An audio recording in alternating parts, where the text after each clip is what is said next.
السلام عليكم ورحمة الله وبركاته. إن الحمد لله نحمده ونستعينه ونستغفره ونعوذ بالله من شرور أنفسنا ومن سيئات أعمالنا. من يهده الله فلا مضل له ومن يضلل فلا هادي له، وأشهد أن لا إله إلا الله وحده لا شريك له، وأشهد أن محمدا صلى الله عليه وسلم عبده ورسوله.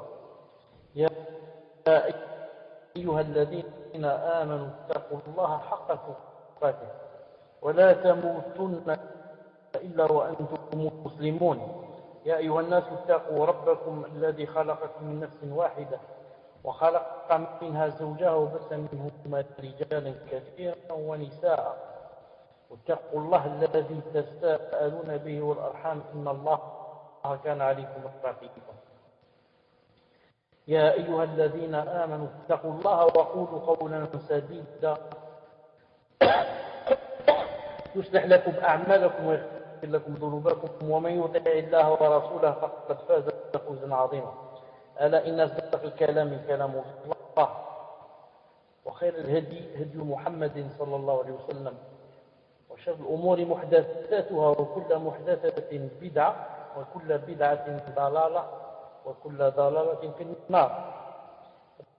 أما بعد، حياكم الله جميعا en cette soirée du samedi, cette soirée du samedi 4-1 1432 de l'Hégire, ce qui correspond avec le 11-12-2010. Nous étions arrivés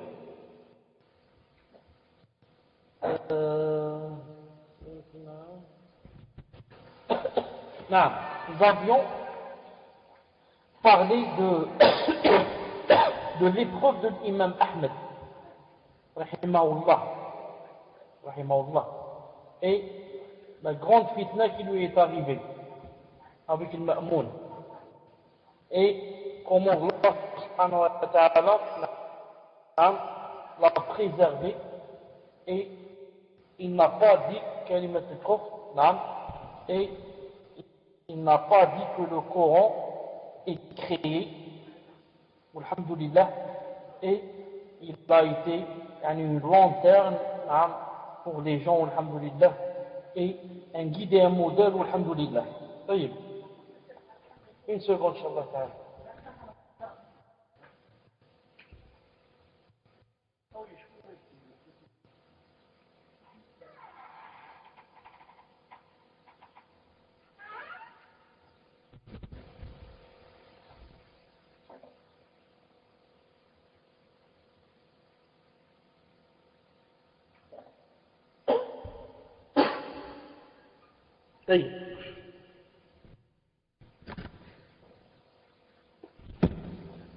Le cheikh rahimahullah dit,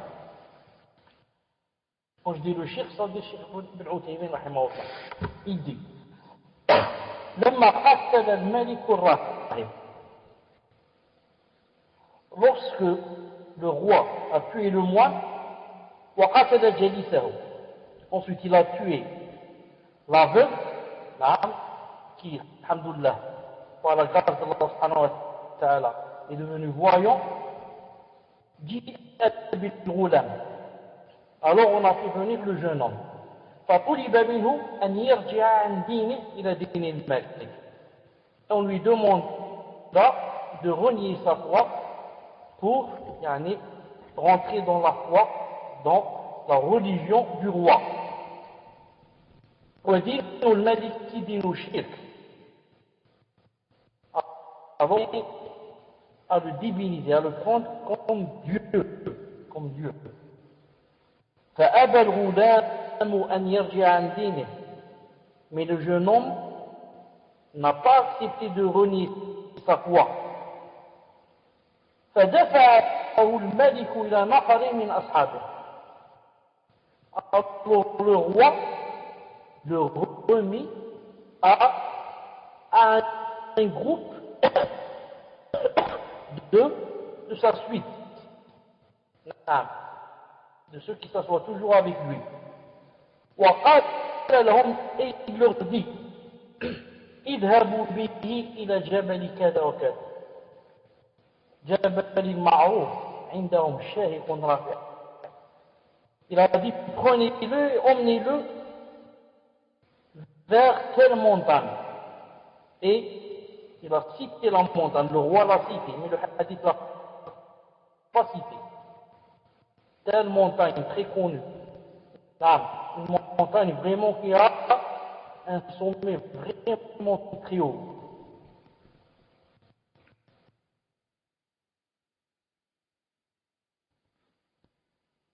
Donc le roi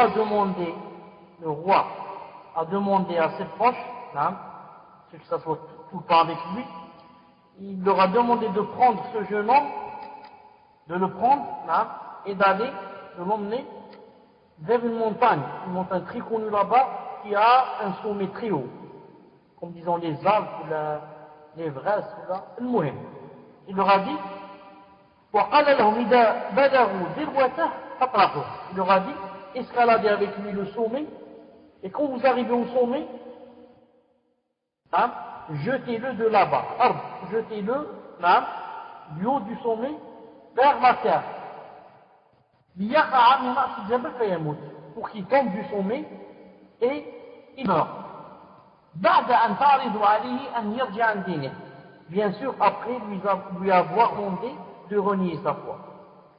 S'il accepte.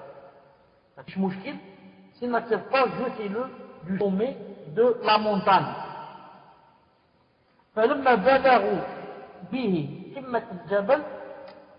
Lorsqu'ils l'ont pris et ils ont escaladé le sommet de la montagne,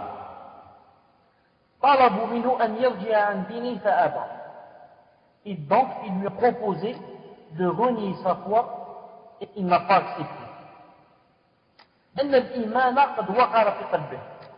Le Cheikh rahimahullah dit, pourquoi il n'a pas accepté de renier sa foi alors que on lui avait dit que, et on l'a menacé qu'on allait le jeter du haut du sommet de la montagne. Pourquoi il n'a pas renoncé à sa foi? Le Cheikh rahimahullah dit, car l'iman, la foi, c'était bien ancré en son cœur. La foi, c'était bien ancré en son cœur. Et c'est pas possible de l'ébranler. C'est pas possible de débranler la foi qu'il a dans son cœur.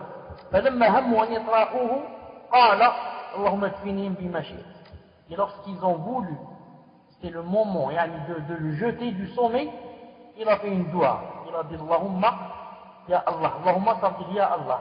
Ya Allah, ekfinihim bimashik. Ekfinihim bimashik. Yani, suffis-moi de ce que tu veux. Yani, préserve-moi d'eux. Comment? De quelle façon? De la façon que tu veux. De la façon que tu veux. Vous avez remarqué ici que ce jeune homme, pourtant c'est un jeune homme, n'a pas eu peur qu'on le jette du sommet de la montagne. Et il était seul. C'est-à-dire, il n'y avait pas d'autres gens qui le voyaient ou là pour qu'on puisse dire, peut-être qu'il a fait ça pour montrer aux gens qu'il est courageux. Ou là par ostentation, ou là. Non, il était seul. Les autres, c'est ses ennemis. Subhanallah al-Azim. Et il n'a pas bougé d'un cran. Pourquoi? Et comme dit le cheikh, parce que la foi était ancrée dans son cœur. C'est pour ça que vous trouvez, celui qui a une foi ancrée dans le cœur, il ne s'ébranle jamais, même si la fitna, c'est la plus grande fitna du monde. Et celui qui a une foi ébranlée, qui n'est pas ancrée dans le cœur, il lui suffit d'une petite gifle. Il lui suffit d'une petite gifle, il lui suffit d'une centaine d'euros. Tu lui donnes 100 euros, il renie sa foi. Là, tu lui proposes une femme, il renie sa foi. Une bouteille d'alcool, il renie sa foi. Une voiture, il renie sa foi. Et comme ça. A'oudou billah. Donc, qu'a dit le jeune? Seulement une doua. Allahumma kfinihim bima shit. Kfini, suffis-moi, him, eux, d'eux. Suffis-moi d'eux. Préserve-moi d'eux. Bima shit. De la façon que tu veux. Donc c'est très important, cette dua, de la faire quand on a des problèmes avec les gens. C'est très important de faire cette dua quand on a des problèmes avec les gens. Non, surtout si c'est des problèmes graves, des gens qui veulent nous tuer, des gens qui veulent nous emprisonner, des gens qui veulent nous torturer. Qu'est-ce qu'on dit? Allahumma kfinihim bimashi. Allahumma kfinihim bimashi. Très importante cette phrase à apprendre. Naam. Il a dit da'watu muztarril mu'min. En plus de cela, cette dua ici, sur le sommet de la montagne, c'est une dua d'un croyant. C'est pas un kafir. Et d'un muztar, de quelqu'un qui est contraint. Vous savez que quelqu'un, quand il est contraint, et fait la dua, même s'il est kafir, Allah Ta'ala lui exauce. On est ici, il est croyant. Il a dit Allahumma kfinihim, à moi deux, bimashi, parce que de la façon dont tu veux. Et il a dit, il a dit, il n'a pas précisé. Il aurait pu dire, et Allah préserve-moi d'eux en les faisant tomber du sommet de la montagne. Allahumma préserve-moi d'eux en donnant un tremblement de terre. Allahumma préserve-moi d'eux en les paralysant. Allahumma préserve-moi d'eux en les rendant aveugles. Non, il n'a rien précisé. Il a dit seulement, précisez à Allah, préservez-moi d'eux de la façon, c'est vous qui choisissez. Vous connaissez mieux que moi quelle est la chose qui leur convient ici, comme châtiment pour me préserver, comme issue pour me préserver. C'est vous, ya Allah, qui connaissez, et moi je ne connais rien. Donc, رجف الله بهم الجبل فسقطوا هلكوا. Allah subhanahu wa ta'ala passe branler quoi la montagne.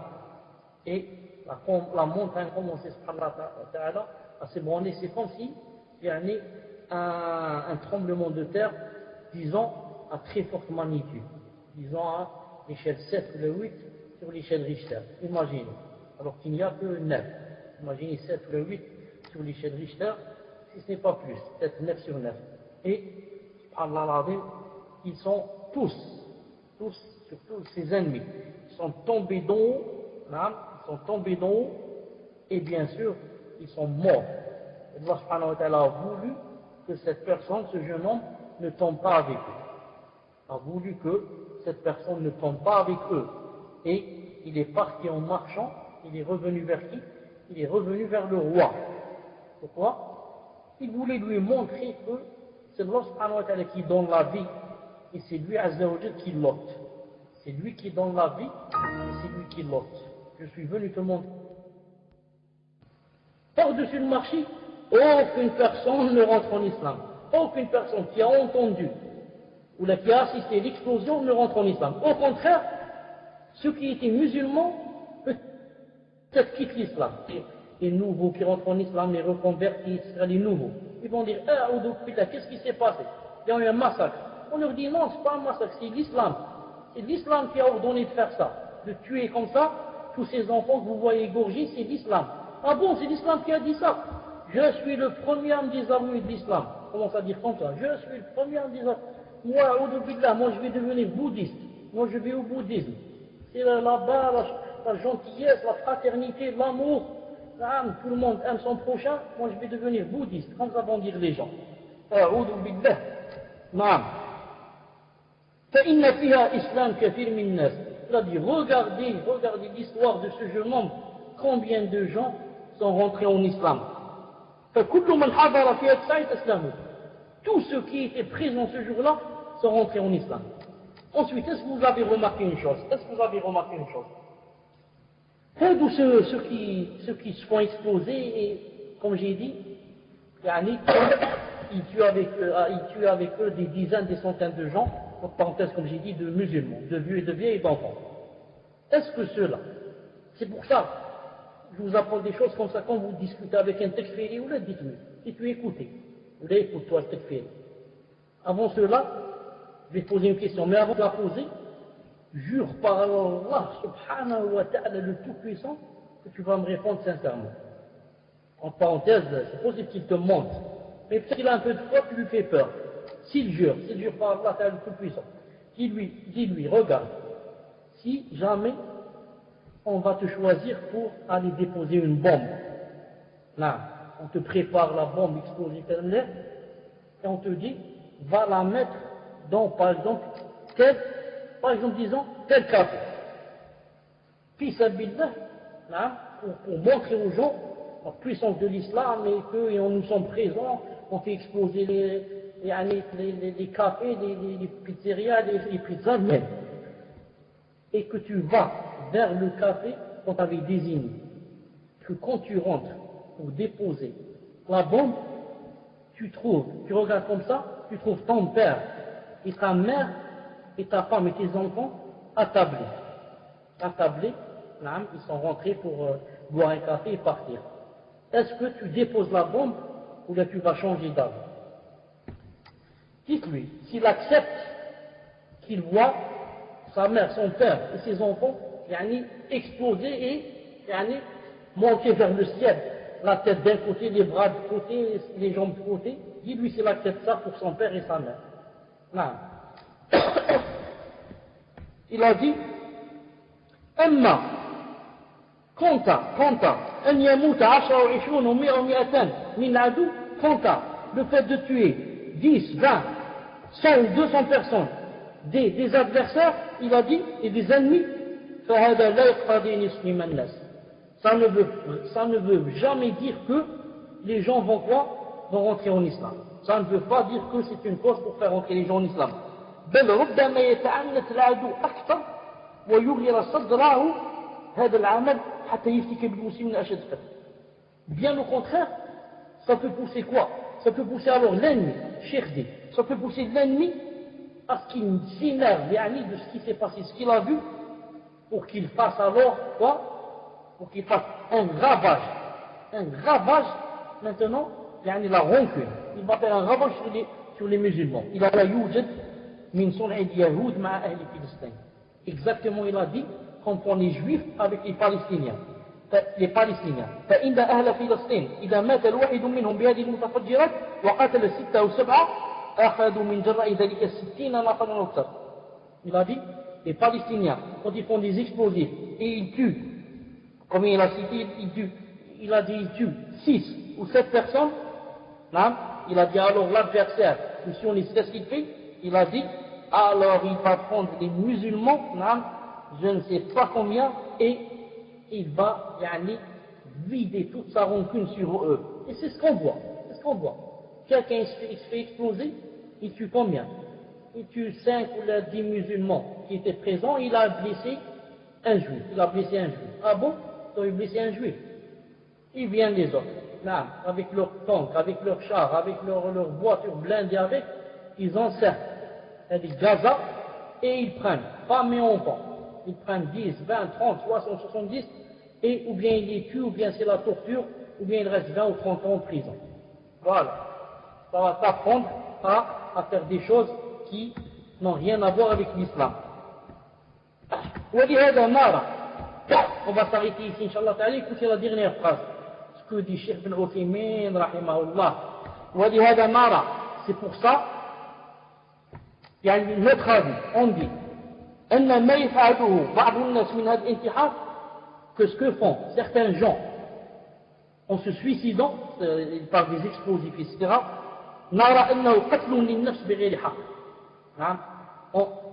pour nous, c'est tuer quelqu'un injustement, c'est tuer son nefs injustement. Et c'est une cause pour faire rentrer à Jahannam, et que quiconque fait une chose pareille et meurt, ne meurt pas martyr. C'est pas un shahid, il ne meurt pas martyr. Mais si la personne a fait cette chose par interprétation, c'est-à-dire par jahl, ignorance, on lui a dit voilà, tu vas mourir shahid, etc. Allah Ta'ala aime le djihad, regarde ce qu'il a dit dans le Coran, regardez les hadiths, etc. On lui a rempli la tête, il a dit, alors il a cru que ça se faisait, et que c'est Psabillah, il a dit, on est, Cheikh Ben Uthaymin dit, on espère pour cette personne, qu'elle n'ait pas de péché Yom al-Qiyamah. On espère, peut-être que Allah Ta'ala, pour sa bonne niya, peut-être qu'il ne va pas lui donner de péché Yom al-Qiyamah. Amma tabaou la shahada, fala. Quant à dire qu'il est mort shahid, non, il a dit comme ça, Cheikh. Et peut-être, maximum, à la rigueur, peut-être qu'il n'aura pas de péché à cause de sa bonne intention. Mais, de là à dire qu'il est mort shahid, il a dit non. Parce qu'il n'a pas ni du martyr. C'est pas comme ça qu'on meurt martyr. Le prophète l'islam a montré comment faire pour avoir la shahada. Ce n'est pas que tu fais comme tu veux toi. Tu prends des explosifs et tu te tues ou tu tues celui que tu veux comme tu veux. Non, comme ça tu n'auras jamais la shahada. Mais il n'aura pas de péché parce qu'il a fait cette chose par interprétation. Et quiconque fait des efforts et se trompe à quoi? À une hasana. Et bien sûr, c'est l'avis de Cheikh Uthaymin, sinon d'autres disent que même avec interprétation, il aura des péchés. Pourquoi? Parce qu'il a fait ça par ignorance, grande ignorance. Il n'est jamais revenu vers un savant, ni n'a demandé ce que dit l'islam en ces choses-là. Mais, il a senti quelque chose dans son cœur, il est allé vider sa colère.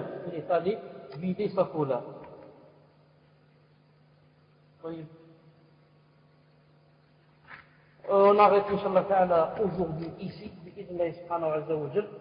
et dans 5 minutes, Inch'Allah Ta'ala, on va passer aux questions-réponses, rendez-vous, Inch'Allah Ta'ala, dans 5 minutes. Subhanak Allahumma bihamdik, ashhadu an la ilaha illa anta astaghfiruka wa atubu ilayk. Assalamu alaykum wa rahmatullah. J'espère que les questions seront prêtes. Assalamu alaykum wa rahmatullah wa barakatuh. Est-ce qu'il y a du son, Inch'Allah? Alhamdulillah.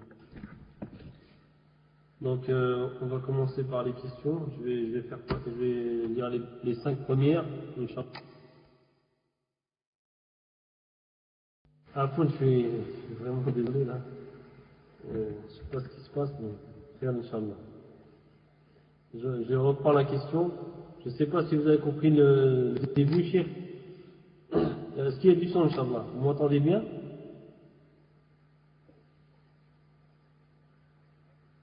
Ah d'accord. Vous m'entendez bien maintenant? Alhamdulillah, je vais recommencer la question, Inch'Allah. D'accord. Barakallahu fik. Donc la sœur dit, Assalamu alaikum ya Cheikh, je suis une sœur et je vais tous les dimanches à des cours qui sont donnés par un frère. Donc ce frère-là, donc il donne des cours de religion. Cette sœur dit que parmi les sœurs qui viennent à ces cours, elle a des pensées qui ressemblent à ceux de Tekfiri. Et donc le frère qui donne des cours lui a fait da'wa après le cours. Elle dit, elle ne sait pas si cette sœur-là a bien compris ce que voulait lui dire le frère et lui expliquer.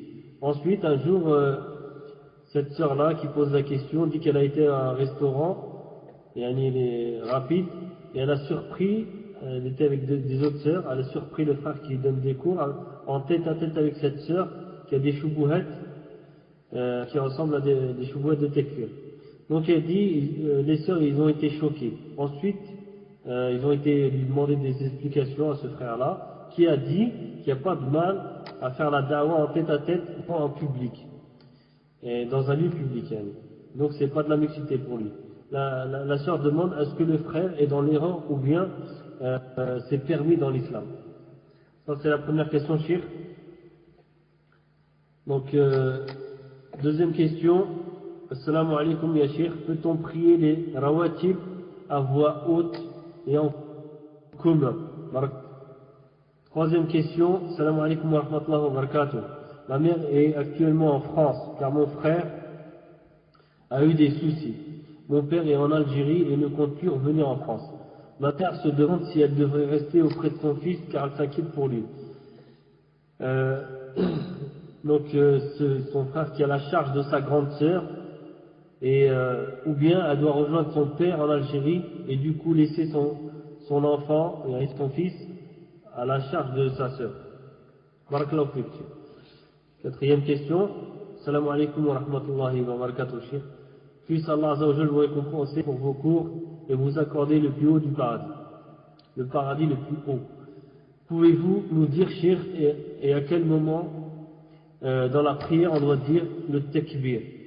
Est-ce que dès qu'on va faire le sujoud ou le recours, à quel moment on dit Allahu Akbar pour descendre ou alors pour faire recours ou le sujoud? À quel moment on fait le takbir? Jazakumullah khair. Donc la dernière question, salam alaikum ya Cheikh, qu'Allah vous préserve ainsi que vos proches. Vous ne vous rendez pas compte du bien que vous nous apportez. Alhamdulillah, qu'Allah vous protège, qu'Allah protège tous les gens du ilm. J'ai été au Hajj cette année, alhamdulillah, et j'ai fait la prière dans l'aéroport. Car en allant, tout le monde a fait la prière assis alors qu'on était donc je poursuis, Inch'Allah. Tout le monde a fait la prière assis alors qu'on pouvait la faire debout et j'ai eu honte de me lever alors que tous étaient assis. Est-ce que la prière est valide? Et on a fait de même dans l'avion. De plus, pendant les jours à Mina et à Muzdalifa, pour les ablutions, il y avait des queues très longues et une longue attente. Une longue attente pour les ablutions. J'ai fait tayammum. Et pareil, en copiant certains.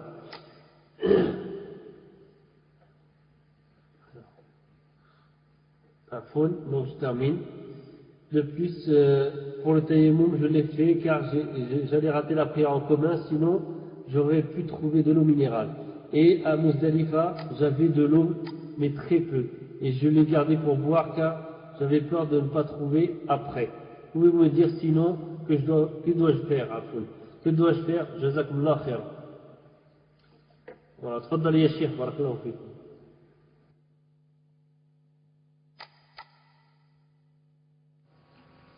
Est-ce que c'est cité pourquoi la personne a prié assez? Pourquoi? Tfaddal. Madame Cheikh, donc il explique qu'elle a prié assis parce que les gens ils ont prié comme ça. Elle dit comme ça.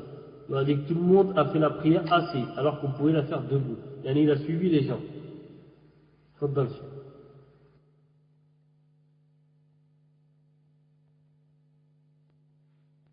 Je commence par la cinquième, Inch'Allah Ta'ala, pour ne pas l'écrire.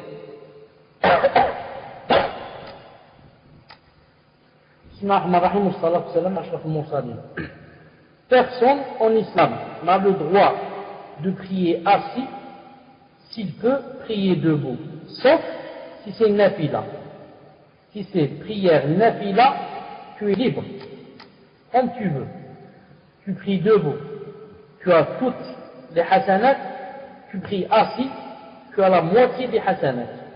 Sauf le prophète sallallahu alayhi wa sallam, comme c'est dans un hadith authentique, apporté par Cheikh Al-Albani Ahmadullah, qu'il avait cette particularité que s'il priait assis, Allah Ta'ala lui donnait des récompenses comme s'il avait prié debout. Un moyen. Quant à nous tous les autres, si c'est nafila, tu es libre. Si c'est Farida, ça va être obligatoire, sainte prière, il est interdit de la faire assis en pouvant se lever. Il reste un deuxième sabab où on peut faire la prière assis, c'est si l'imam lui-même, avant de commencer la prière, s'est assis. Il s'est assis, il est malade, il ne peut pas, et il a dit Allahu Akbar. Nous tous, on doit faire la prière assis avec lui, comme a dit le prophète sallallahu alayhi wa sallam. Mais, s'il a commencé à faire la prière debout, et nous on était debout, Ensuite, l'imam a eu un malaise ou une maladie, je ne sais pas quoi, un mal, et s'est assis. Dans ce cas, on n'a plus le droit de s'asseoir. Nous, on continue debout, et lui, il continue assis. Et lui, il continue assis. Donc, je répète, quand est-ce qu'on peut faire la prière assis? Si c'est nafila, ou si c'est obligatoire et qu'on ne peut pas se lever, on est malade, ou si l'imam a commencé la salat assis. J'ai dit bien, il l'a commencé. C'est pas au milieu, c'est assis. J'ai honte de faire tous les ans prier debout, je suis une femme, sinon je dois refaire. Non, tu refais cette salat, Inch'Allah Ta'ala. Tu refais cette salat, Inch'Allah Ta'ala. Si c'est une salat qui se fait là-bas en 2 unités, tu refais seulement 2 unités. Si c'était une salat de 4, il faut faire 4. Pour le taïmoum, ensuite pour le taïmoum, on n'a pas le droit de faire le taïmoum à cause de, pour ne pas rater la prière en commun. Quand il y a de l'eau, je vais faire quoi? Mes ablutions avec de l'eau, même si je rate la prière en commun. Même si plus grave, la salat va sortir de son moment. La salat, là, c'est le coucher du soleil. Là, c'est plus, là, il va partir. Et je n'ai pas le droit de faire le taïmoum à cause de, si j'ai peur que la salat parte de son moment. Non. La même chose pour la douche. Certains se réveillent le matin, Janaba va dire si je vais prendre la douche, je vais rater salat sof. C'est le soleil va se lever. Et d'autres peut-être ça fait la plus ignorant, il va dire si je vais prendre la douche, je vais rater la prière en commun à la mosquée. Ces 2 personnes sont dans l'erreur. Tu fais ta douche Janaba, obligatoire, si tu n'es pas malade. Quitte à ce que le soleil se lève, ou la quitte à, quand tu termines la salat, tu trouves qu'il est midi ou là 1h de l'après-midi. Moyen, tu as fait ce que Allah t'a demandé de faire. Quant à, et vous avez remarqué, elle a posé 3 questions en une question. Quant à laisser de l'eau, ne pas l'utiliser, le laisser pour le boire et faire le taïmoum, ça c'est valable. C'est valable. On le laisse pour le boire, et on fait le taïmoum. S'il n'y a pas d'eau, comme c'est dans le hadith de Sahih al-Bukhari, où le prophète sallallahu alayhi wa sallam a commencé par boire de l'eau et à faire boire ses compagnons et à faire abreuver, subhanallah, les animaux, les chameaux, les chamelles, les chevaux qui étaient avec eux. Ensuite, il a donné à une personne un seau d'eau. Il lui a dit, parce que cette personne n'avait pas fait la salat à cause de la janaba, il lui a dit, tiens, va renverser ça sur ta tête. Hadith rapporté par Bukhari. Ibn Hajar al-Asqalani, dans le commentaire en bas, il a dit, de ce hadith, on prend comme avantage, entre autres, que, le fait de boire de l'eau, c'est, ça prévaut sur le fait de faire la prière. Ça prévaut sur l'ibada. La preuve, il a commencé par boire lui-même, alayhi salam, les compagnons, puis les animaux, ensuite il a dit à l'autre, voilà, puisqu'il est resté un peu d'eau, tiens, va prendre la douche avec, et va faire la salat. C'est pour la 5e question. Pour la personne qui a parlé de rawatib, et ça m'a rappelé une chose, ça m'a rappelé que la fois passée, une personne avait demandé une question, puis je l'avais oubliée, subhanallah. Quand je me suis endormi, je suis allé au lit, je me suis rappelé qu'il y avait une question à laquelle je n'avais pas répondu. Maintenant, bien sûr, j'ai oublié c'est quoi cette question, mais Allah ça arrive, donc il faut me rappeler. Et la personne qui a envoyé le mail pour son projet, je suis en train de le lire. Non, c'est pour ça que je n'ai pas encore répondu. Pour les rawatib, est-ce qu'on peut les faire à voix haute? On peut les faire à voix haute. Akhi fillah, je te donne une base. Apprends la règle, c'est tout. Apprends la règle. toutes les nawafil, toutes les nafilas, tu es libre de les faire à haute voix comme à voix basse. Il y a un consensus, ijma', rapporté par Ibn Hazm dans son livre Maratib al-Ijma'. Il y a un consensus des savants que pendant la nafila, la chose revient à toi. Tu es libre. Tu veux la faire à voix haute, tu veux la faire à voix basse. Est-ce qu'on peut faire des rawatib en jama'a? On ne peut pas. On ne peut pas faire des rawatib en jama'a. Sauf une seule ratiba. Excepté une ratiba. C'est quoi? Le witr pendant le ramadan, pendant les tarawih. C'est tout. Si on est à la maison, on est en famille ou là, on veut faire le witr en groupe, on ne peut pas. Mais si c'est le witr de tarawih, c'est la seule ratiba qu'on peut faire en groupe. Donc toutes les autres salats, les rawatib, on ne peut pas les faire en groupe. Ça y est. La personne qui a dit est-ce qu'elle devait rejoindre son mari en Algérie ou pas, etc. Non. En principe, la femme doit être toujours avec son mari et le mari toujours avec sa femme. Toujours. Quand elle est avec lui, elle le préserve des fitnas. Quand il est avec elle, il la préserve des fitnas. Ensuite, elle, c'est un peu plus mauvais pour elle, car elle est dans un pays de mécréance.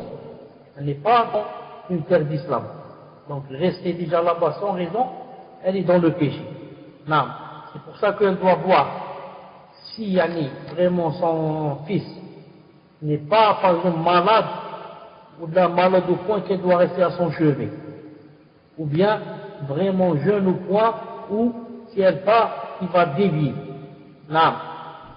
Si c'est pas comme ça, elle doit aller rejoindre son mari. Sinon, elle doit rester avec lui juste le temps que disons, le danger s'éloigne. Ensuite, elle rejoint son mari bi'idhnillahi ta'ala. Quel est le moment du takbir? Quand on veut faire le ruku' et le sujud. Le moment du takbir, c'est quand je termine par exemple la salat. C'est sûr. En fait, mon frère a 19 ans et il est chez ma grande sœur. Il est très dur, beaucoup en garde à vue, etc. Ma mère est venue parce qu'elle s'inquiète pour lui. Mon père ne peut pas revenir car pour lui c'est une perte de temps que de vouloir éduquer un homme de 19 ans. Naam, si la mère qui est revenue vers lui sait qu'elle a une influence et un impact sur lui, et qu'en restant avec lui, bi'idhnillahi ta'ala, il se redresse, il se corrige, il revient vers le droit chemin, etc. Masha'Allah, elle reste jusqu'à ce que, Inch'Allah ta'ala, elle le met sur les rails, ensuite elle lui dit, Stawdi'uka Allah subhanahu wa ta'ala. Mais si, en restant avec lui, rien ne change, c'est toujours les folies, les gardes à vue, etc., une chose, donc elle est en train de perdre son temps, comme a dit son mari. Dans ce cas, il vaut mieux qu'elle rejoigne son mari. Pour les takbir, comme je disais, pour le ruku' et le sujud, comment qu'on fait? Quand on termine, par exemple, la récitation, j'ai terminé par exemple Fatiha, j'ai dit Amin, j'ai lu par exemple Qul huwa Allahu ahad. Allahu samad, lam yalid wa lam yulad wa lam yakun lahu kufuwan ahad.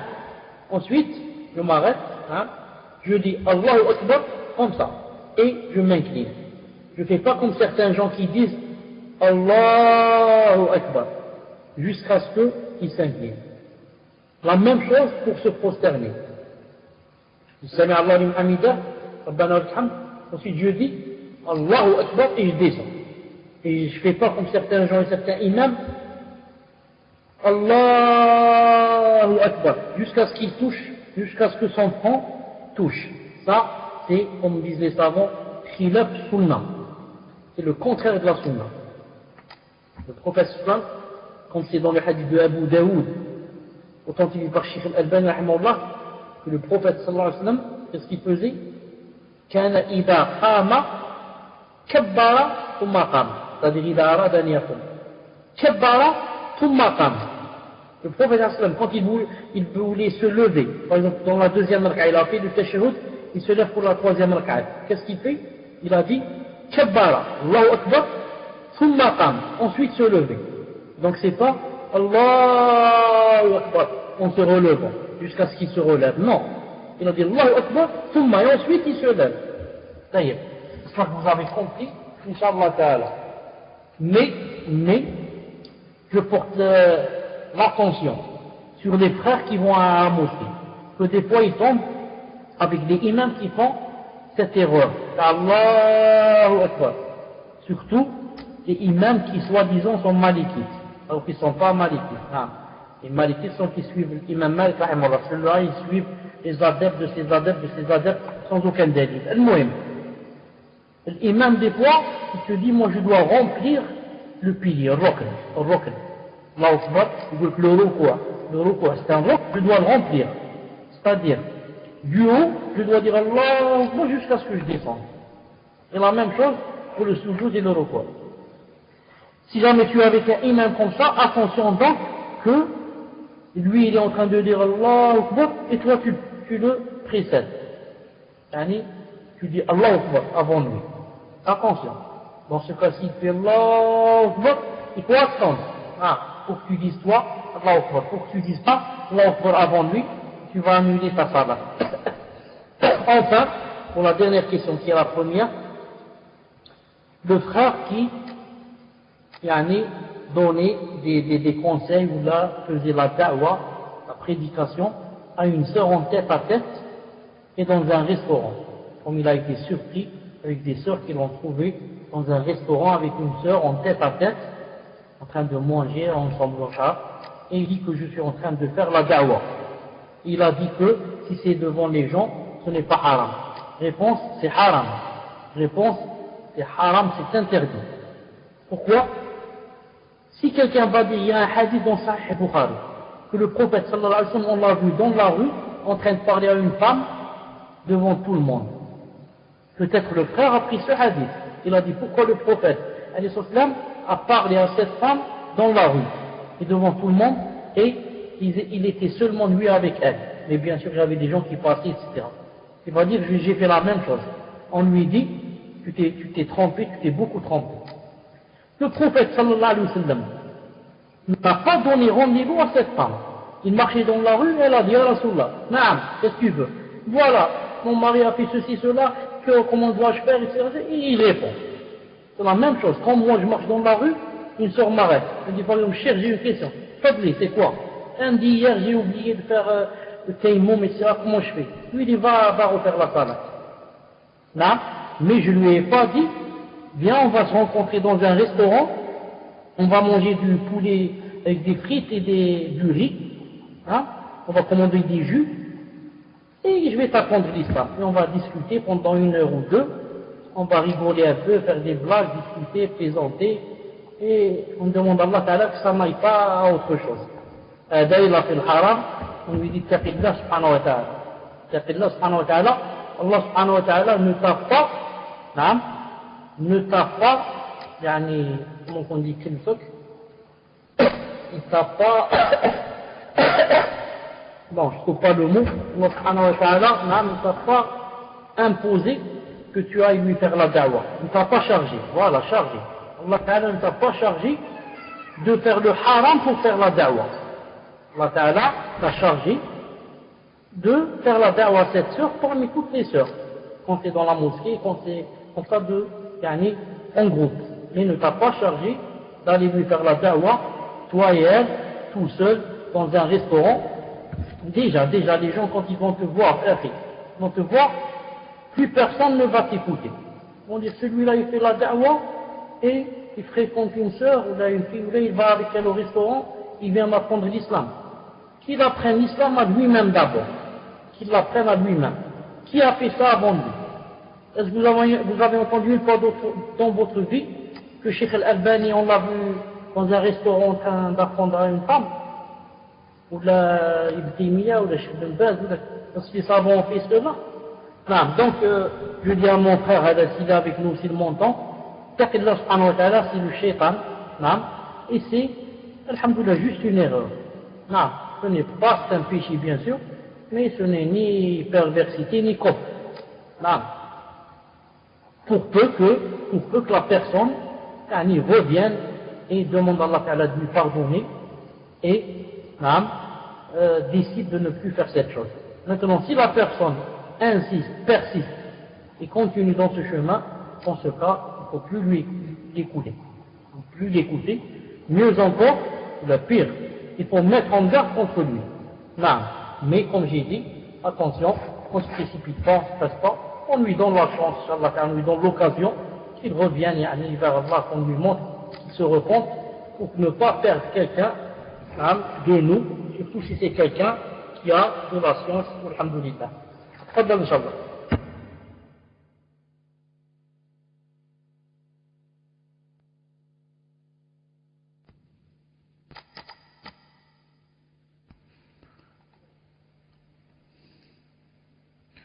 Donc les 5 prochaines questions, Inch'Allah. Donc la première, Salam alaikum. Donc une sœur se trouve actuellement chez ses parents dans le sud et un frère est venu la demander en mariage. Donc il est venu de Paris accompagné d'un frère. Son père, en les voyant, a délaissé son tutorat et il s'est enfui de la maison. Il a voulu taper sa femme et lui a dit de leur donner à manger et qu'ils partent. Il a vu leur barbe, ça l'a choqué. Donc cette sœur, ne sachant quoi faire, demande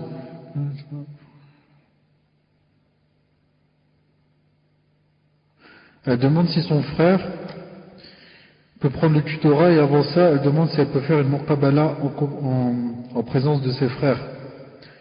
Donc de sang et ce frère qui est venu la demander en mariage. Donc elle demande ensuite, par la suite, comment faire étant donné que son père a délaissé son tutorat. Donc la raison principale, c'est que le frère est barbu et qu'il est d'origine turque. Cette sœur est d'origine marocaine. Et on m'a dit qu'elle est mariée et a une fille de 7 ans. Dans le Musta'an. Prochaine question, Inch'Allah. Non, tfadal, Cheikh. Donc en fait, Cheikh, là c'est quelque chose qui se passe là actuellement. Les deux frères sont dans le salon avec les frères de la sœur et le père est parti, il s'est enfui. Et le frère qui est venu demander la sœur en mariage n'est pas au courant que le père s'est enfui. Tfadal, Cheikh. Où est-ce qu'il s'est enfui? On va faire une recherche. Je sais pas, on va demander un butin de recherche. Ou un tel. Colombo. Non. Je voudrais poser une question, je voudrais dire à cette sœur, comment a-t-elle su que son père, a délaissé la tutelle? Comment a-t-elle su que son père a délaissé la tutelle? Tfadal.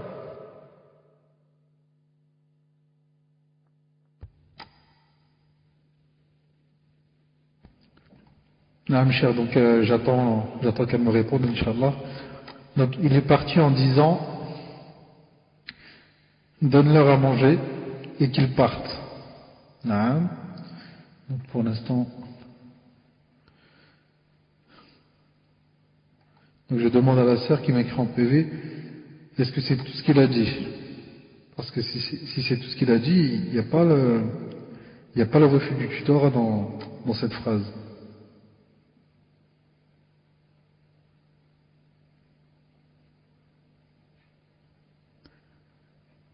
Est-ce qu'il a dit clairement? Parce que là, dans ce que vous me dites en PV, il n'y a pas de...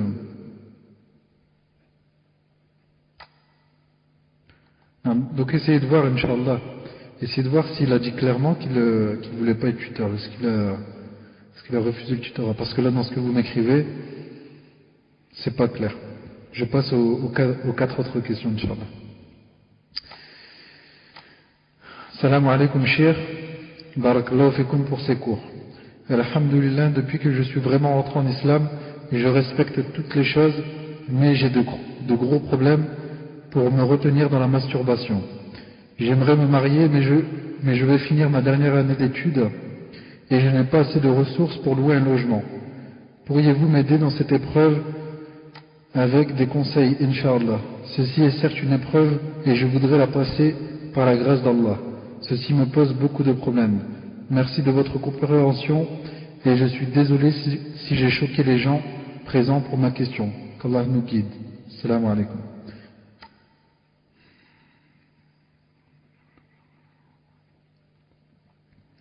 Question suivante. Salam alaikum, cher, pour les médicaments. Médicaments avec de l'alcool ou de la morphine en cas d'extrême douleur. Est-ce permis? Question suivante. Salam alaikum, Sheikhana, hafizakumullah. Je sais qu'il est possible de regrouper deux prières, comme Maghrib et l'Aïcha, de temps en temps, comme le prophète sallallahu alayhi wa sallam l'a fait une fois sans raison. Mais est-ce que le faire une fois par semaine, c'est trop? Le même jour en plus. C'est-à-dire, barakallahu fikum. Donc entre parenthèses, le même jour en plus, je pense que le frère veut dire que le jour est fixé. Par exemple, tous les jeudis, je regroupe deux salats. Je pense que c'est ce qu'il a voulu dire. Question suivante. Salam alaikum wa rahmatullah. Hayakumullah, cher. La semaine prochaine vont se réunir à Paris diverses personnalités de France et d'Europe. Hommes politiques, intellectuels, journalistes, apostats, etc. Le but de ce regroupement, que les organisateurs ont appelé Assises internationales sur l'islamisation de nos pays, et de soi-disant lutter contre l'islamisation de l'Europe. Les organisateurs et organisatrices de ces assises, que l'on peut comparer à des chiens et des chiennes enragées, ont une haine sans limite pour l'islam et le prophète de l'islam, alayhi salatu wassalam. Ils avaient par exemple tenté d'organiser un pique-nique avec du porc et de l'alcool durant la prière du vendredi, et ceci pour protester contre le fait que certains musulmans prient le vendredi dans les rues autour de la mosquée, car il n'y a plus de place dans la mosquée. J'aimerais donc savoir comment devons-nous réagir face à tous ces événements. Barakallahu fikum.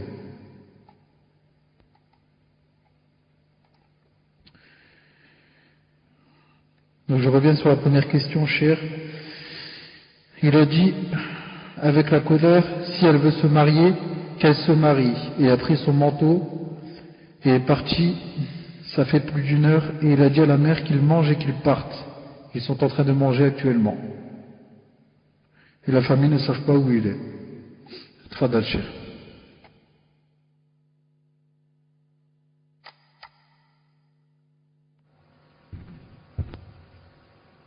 Alhamdulillah, vous m'entendez? Donc je dis à cette sœur, Inch'Allah Ta'ala, que la phrase qu'il a dite ici, hein, ne veut en aucun cas dire qu'il a délaissé le tutorat. C'est une chose qu'on dit quand on est énervé. Hein, quand on est énervé, je te dis, alors fais cette chose, mais je veux pas que tu la fasses.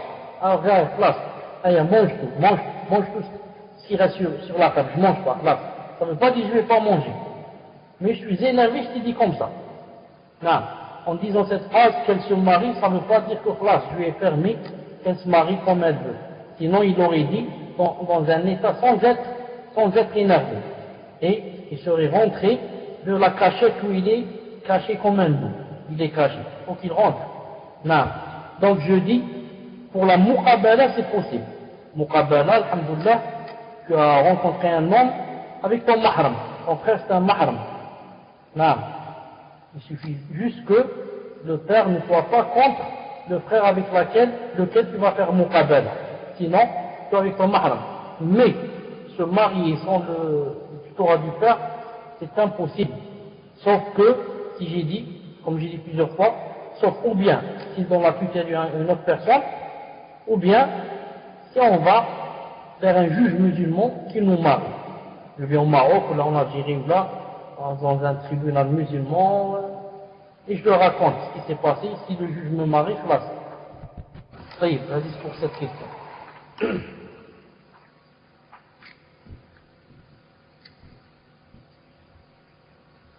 Pour la personne qui a parlé de médicaments, de morphine, etc.,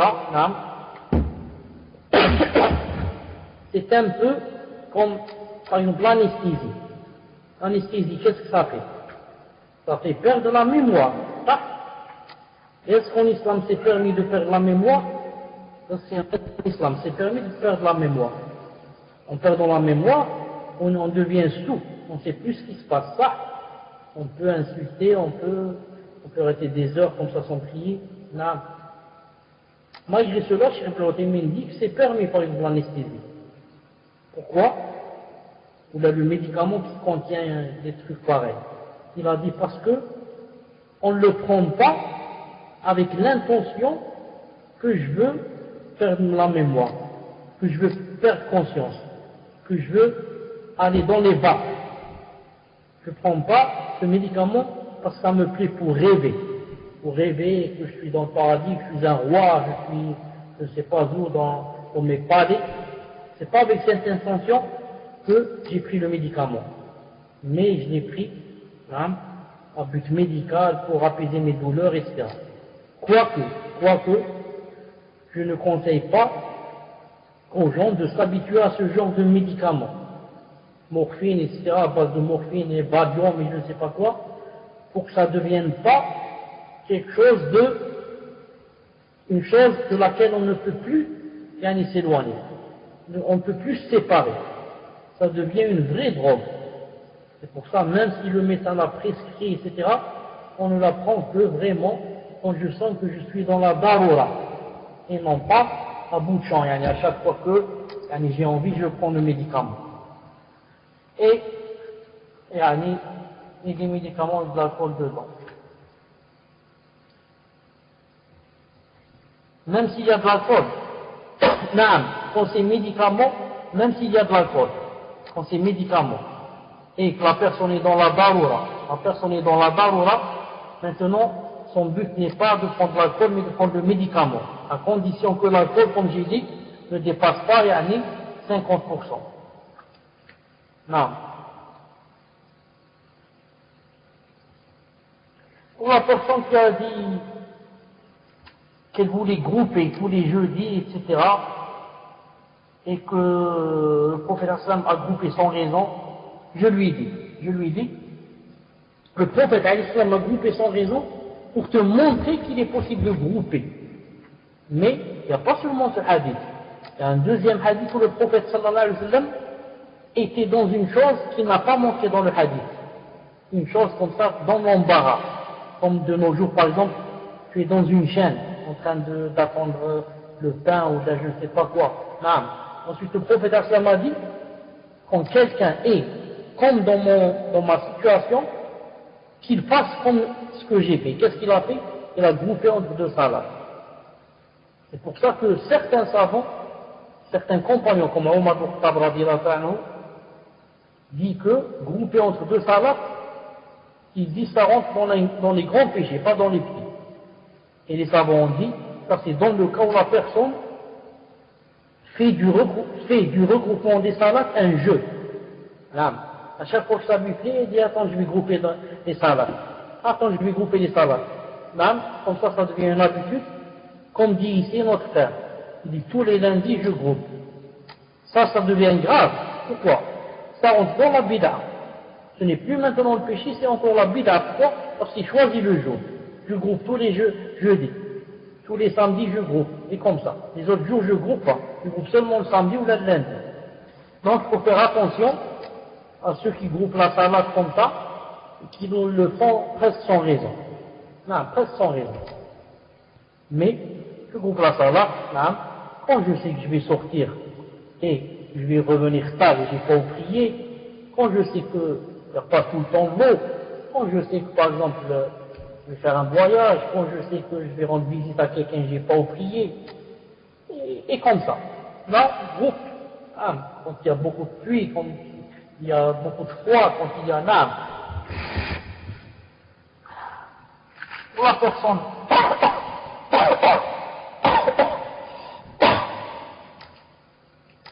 pour l'autre personne, la dernière question. La dernière question, c'est la personne qui avait parlé de la mauvaise habitude qu'elle avait. Qu'est-ce qu'elle a dit à part la mauvaise habitude qu'elle avait? Qu'est-ce qu'elle a dit, Yannick, que je demande à Allah de déménager, etc. Est-ce que tu peux relire la question? Est-ce que tu peux relire la question, Barakallahu fik? Qu'est-ce qu'elle a dit après la mauvaise habitude?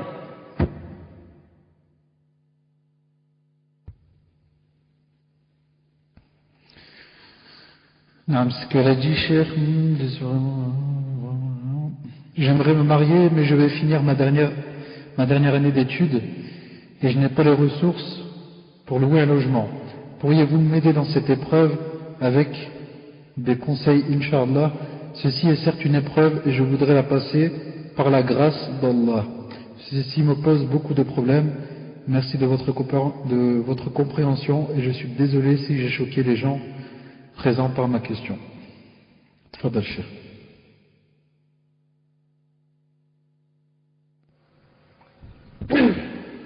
Non. En fait, à part le caractère religieux de cette mauvaise chose, cette mauvaise habitude, qui est le péché, qui est le haram, à part cela, les médecins sont unanimes à dire que c'est quelque chose là, qui fait mal au corps, et qui fait mal aussi à l'esprit, qui fait mal au corps, et qui fait mal aussi à l'esprit.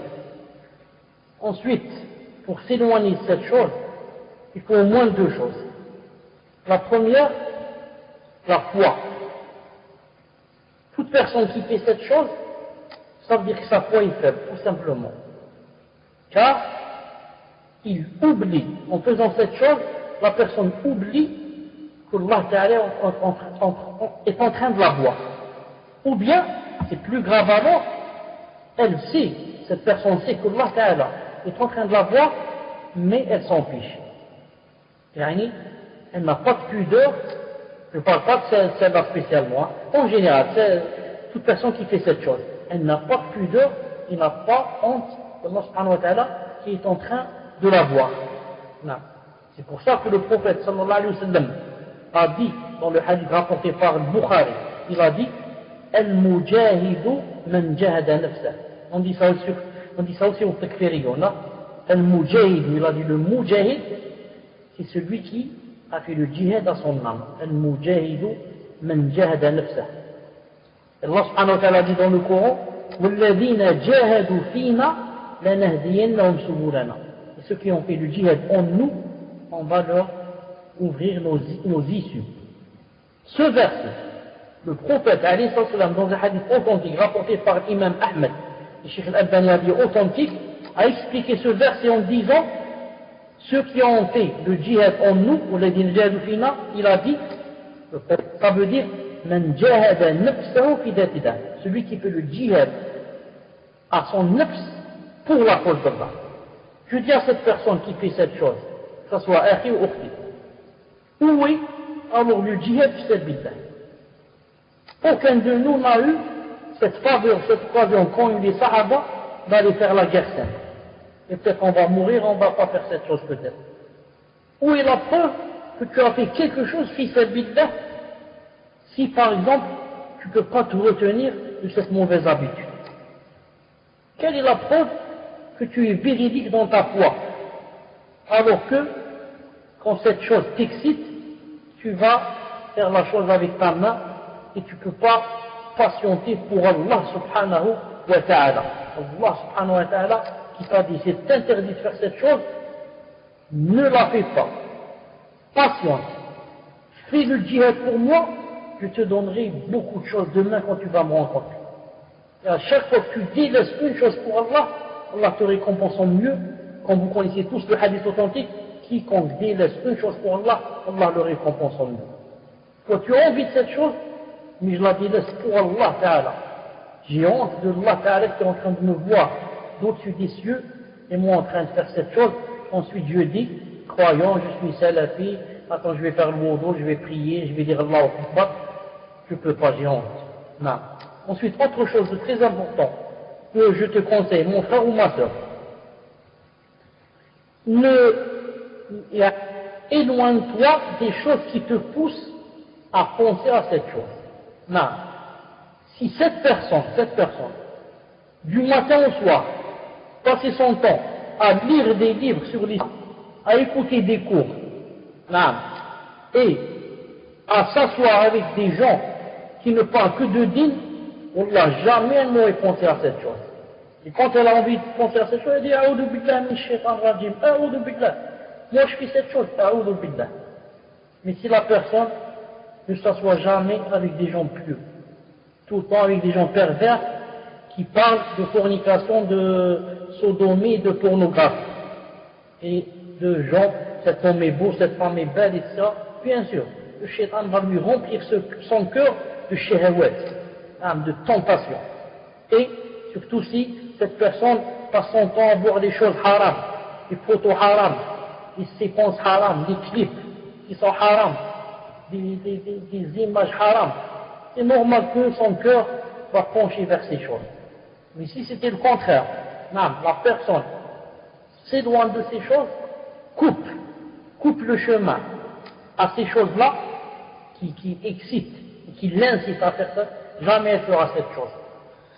Et enfin, je lui dis, fais beaucoup de doigts pour qu'Allah subhanahu wa ta'ala apaise son cœur, pour qu'Allah subhanahu wa ta'ala tout-puissant apaise son cœur, et fais ton possible pour te marier aujourd'hui avant demain. Fais ton possible pour te marier aujourd'hui avant demain. Dès que la première occasion, Inch'Allah Ta'ala, se présente, saute sur elle. Il fait des doigts pour que Allah subhanahu wa ta'ala fasse venir cette occasion très vite. Et Allah Ta'ala est capable de tout, s'il voit en toi que tu veux faire le djihad pour Allah Ta'ala, pour prouver ce que tu es, et que tu fais des doigts pour t'en éloigner, il va t'en éloigner et t'envoyer quelqu'un pour se marier très bientôt, Inch'Allah subhanahu wa ta'ala. Je crois que j'ai répondu à 5 questions, Allah on est en train de rattraper le retard, car j'ai commencé tard et j'avais pas d'internet, j'avais pas de connexion. C'est à 20h que j'ai eu la connexion, mais j'étais pas prêt,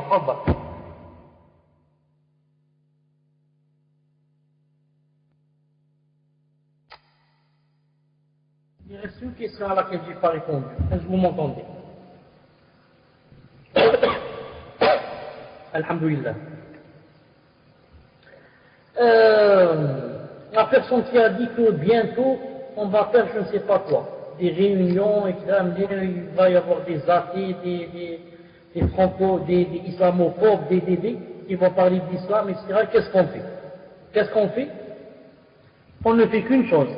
C'est quoi? Comme a dit Allah subhanahu wa ta'ala, qu'est-ce qu'il a dit dans le Coran? وَإِن تَصْبِرُوا وَتَتَّقُوا لَا يَضُرُّكُمْ كَيْدُهُمْ شَيْئًا Subhanallah al-Azim. Et si vous patientez, وَإِن تَصْبِرُوا وَتَتَّقُوا, et vous faites la piété, vous êtes pieux, لَا يَضُرُّكُمْ كَيْدُهُمْ شَيْئًا. Leur ruse et leur stratagème ne vous fera aucun mal. Allahu Akbar. Allahu Akbar. Vous avez entendu le verset. Et si vous patientez, vous êtes pieux, leur stratagème, leur complot ne vous fera aucun mal. Allahu Akbar. Donc toi, laisse-les faire ce qu'ils veulent. Laisse-les se regrouper, crier dans les micros, etc. Allah Ta'ala a promis de faire sa religion, de la faire monter, grimper sur toutes les autres religions. Voilà, Inch'Allah Ta'ala, la réponse. Sabat. Alhamdulillah. Je vais lire les questions d'après, donc rapidement, Inch'Allah, parce qu'il y a beaucoup de questions, Inch'Allah. Il y a du son, Akhi? Inch'Allah, tu m'entends bien? Barakallahu. Donc la première question, Salam alaikum, Cheikh, quel est le tafsir de ce verset? Barakallahu fikum. Jazakumullah khair. Je vais vous le lire en arabe, Inch'Allah. Juste que ces petits jeux. وَمَا يُؤْمِنُ أَكْثَرُهُمْ بِاللَّهِ إِلَّا وَهُمْ مُشْرِكُونَ. Et la plupart d'entre eux ne croient en Allah qu'en lui donnant des associés. Donc, deuxième question, Cheikh. Salam alaikum wa rahmatullahi wa barakatuh. J'ai quelques soucis avec les intentions.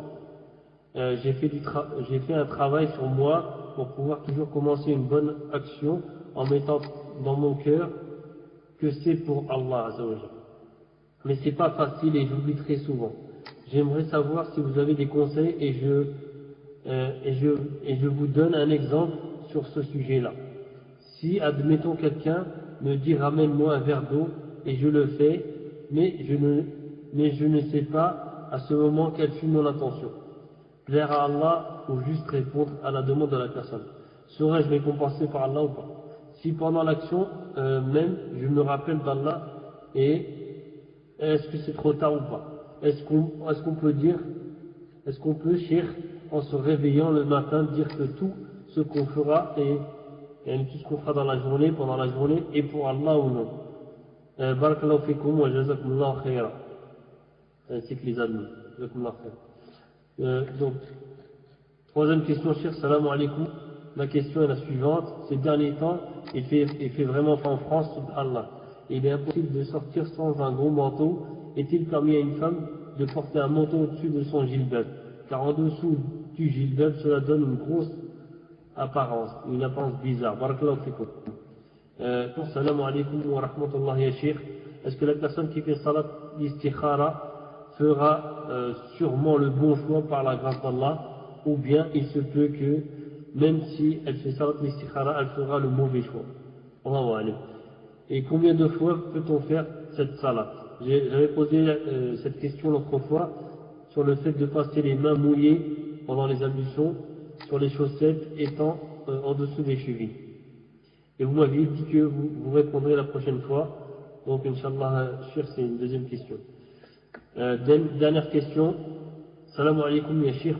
Voilà la question d'une sœur. Une sœur de mon entourage, a porté le sitar, puis elle l'a enlevé, ensuite le jilbab, puis le hijab, jusqu'à ce qu'elle se trouve sans rien, sans voile sur ses cheveux, sans vêtements cachant ses formes. Nous avons essayé à plusieurs sœurs de lui faire nasiha, lui rappelant que cela était grave devant Allah Azza wa Jalla. Mais elle nous répond seulement qu'elle a une foi qui baisse, et nous surprend en prenant cela à la régulière. Nous nous sentons bien démunis. Nous nous sentons bien démunis pour l'aider et retrouver le chemin de la vérité. Sa famille ne la comprend pas, etc. Son attitude nous surprend. Voilà Allah musta'an. Est-elle victime de sorcellerie ou tout simplement tentée par le shaitan? L'ayadu billah. Qu'Allah vous récompense, cheikh. Voilà. Vous m'entendez mieux, Inch'Allah? C'est une question de témoin, cheikh. Barakallahu fikum. Tfadal ya cheikh. Non. Pour le dernier cas, celle qui a enlevé le djilbab,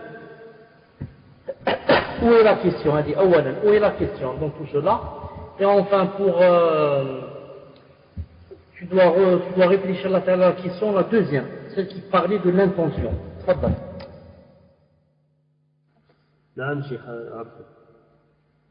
Donc par rapport à la deuxième question, la personne qui pose cette question-là dit, moi ce que j'ai compris, c'est qu'en fait elle aimerait perfectionner son intention, la rendre pure.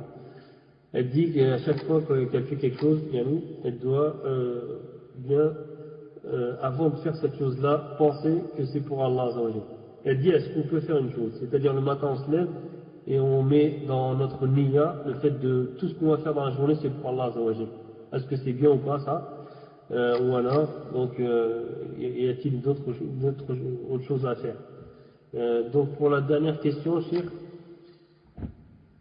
donc la question qui se pose en fait, c'est pas une question, c'est plus il y a une manière de nous montrer comment faire la da'wah dans ce cas-là. La sœur a dit, cette sœur-là, la connaissait, elle mettait le sitar, elle mettait le sitar, elle se retrouve sans rien, mais plus elle n'aime plus rien du tout.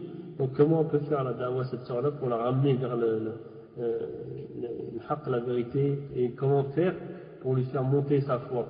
Barakallahu fikum.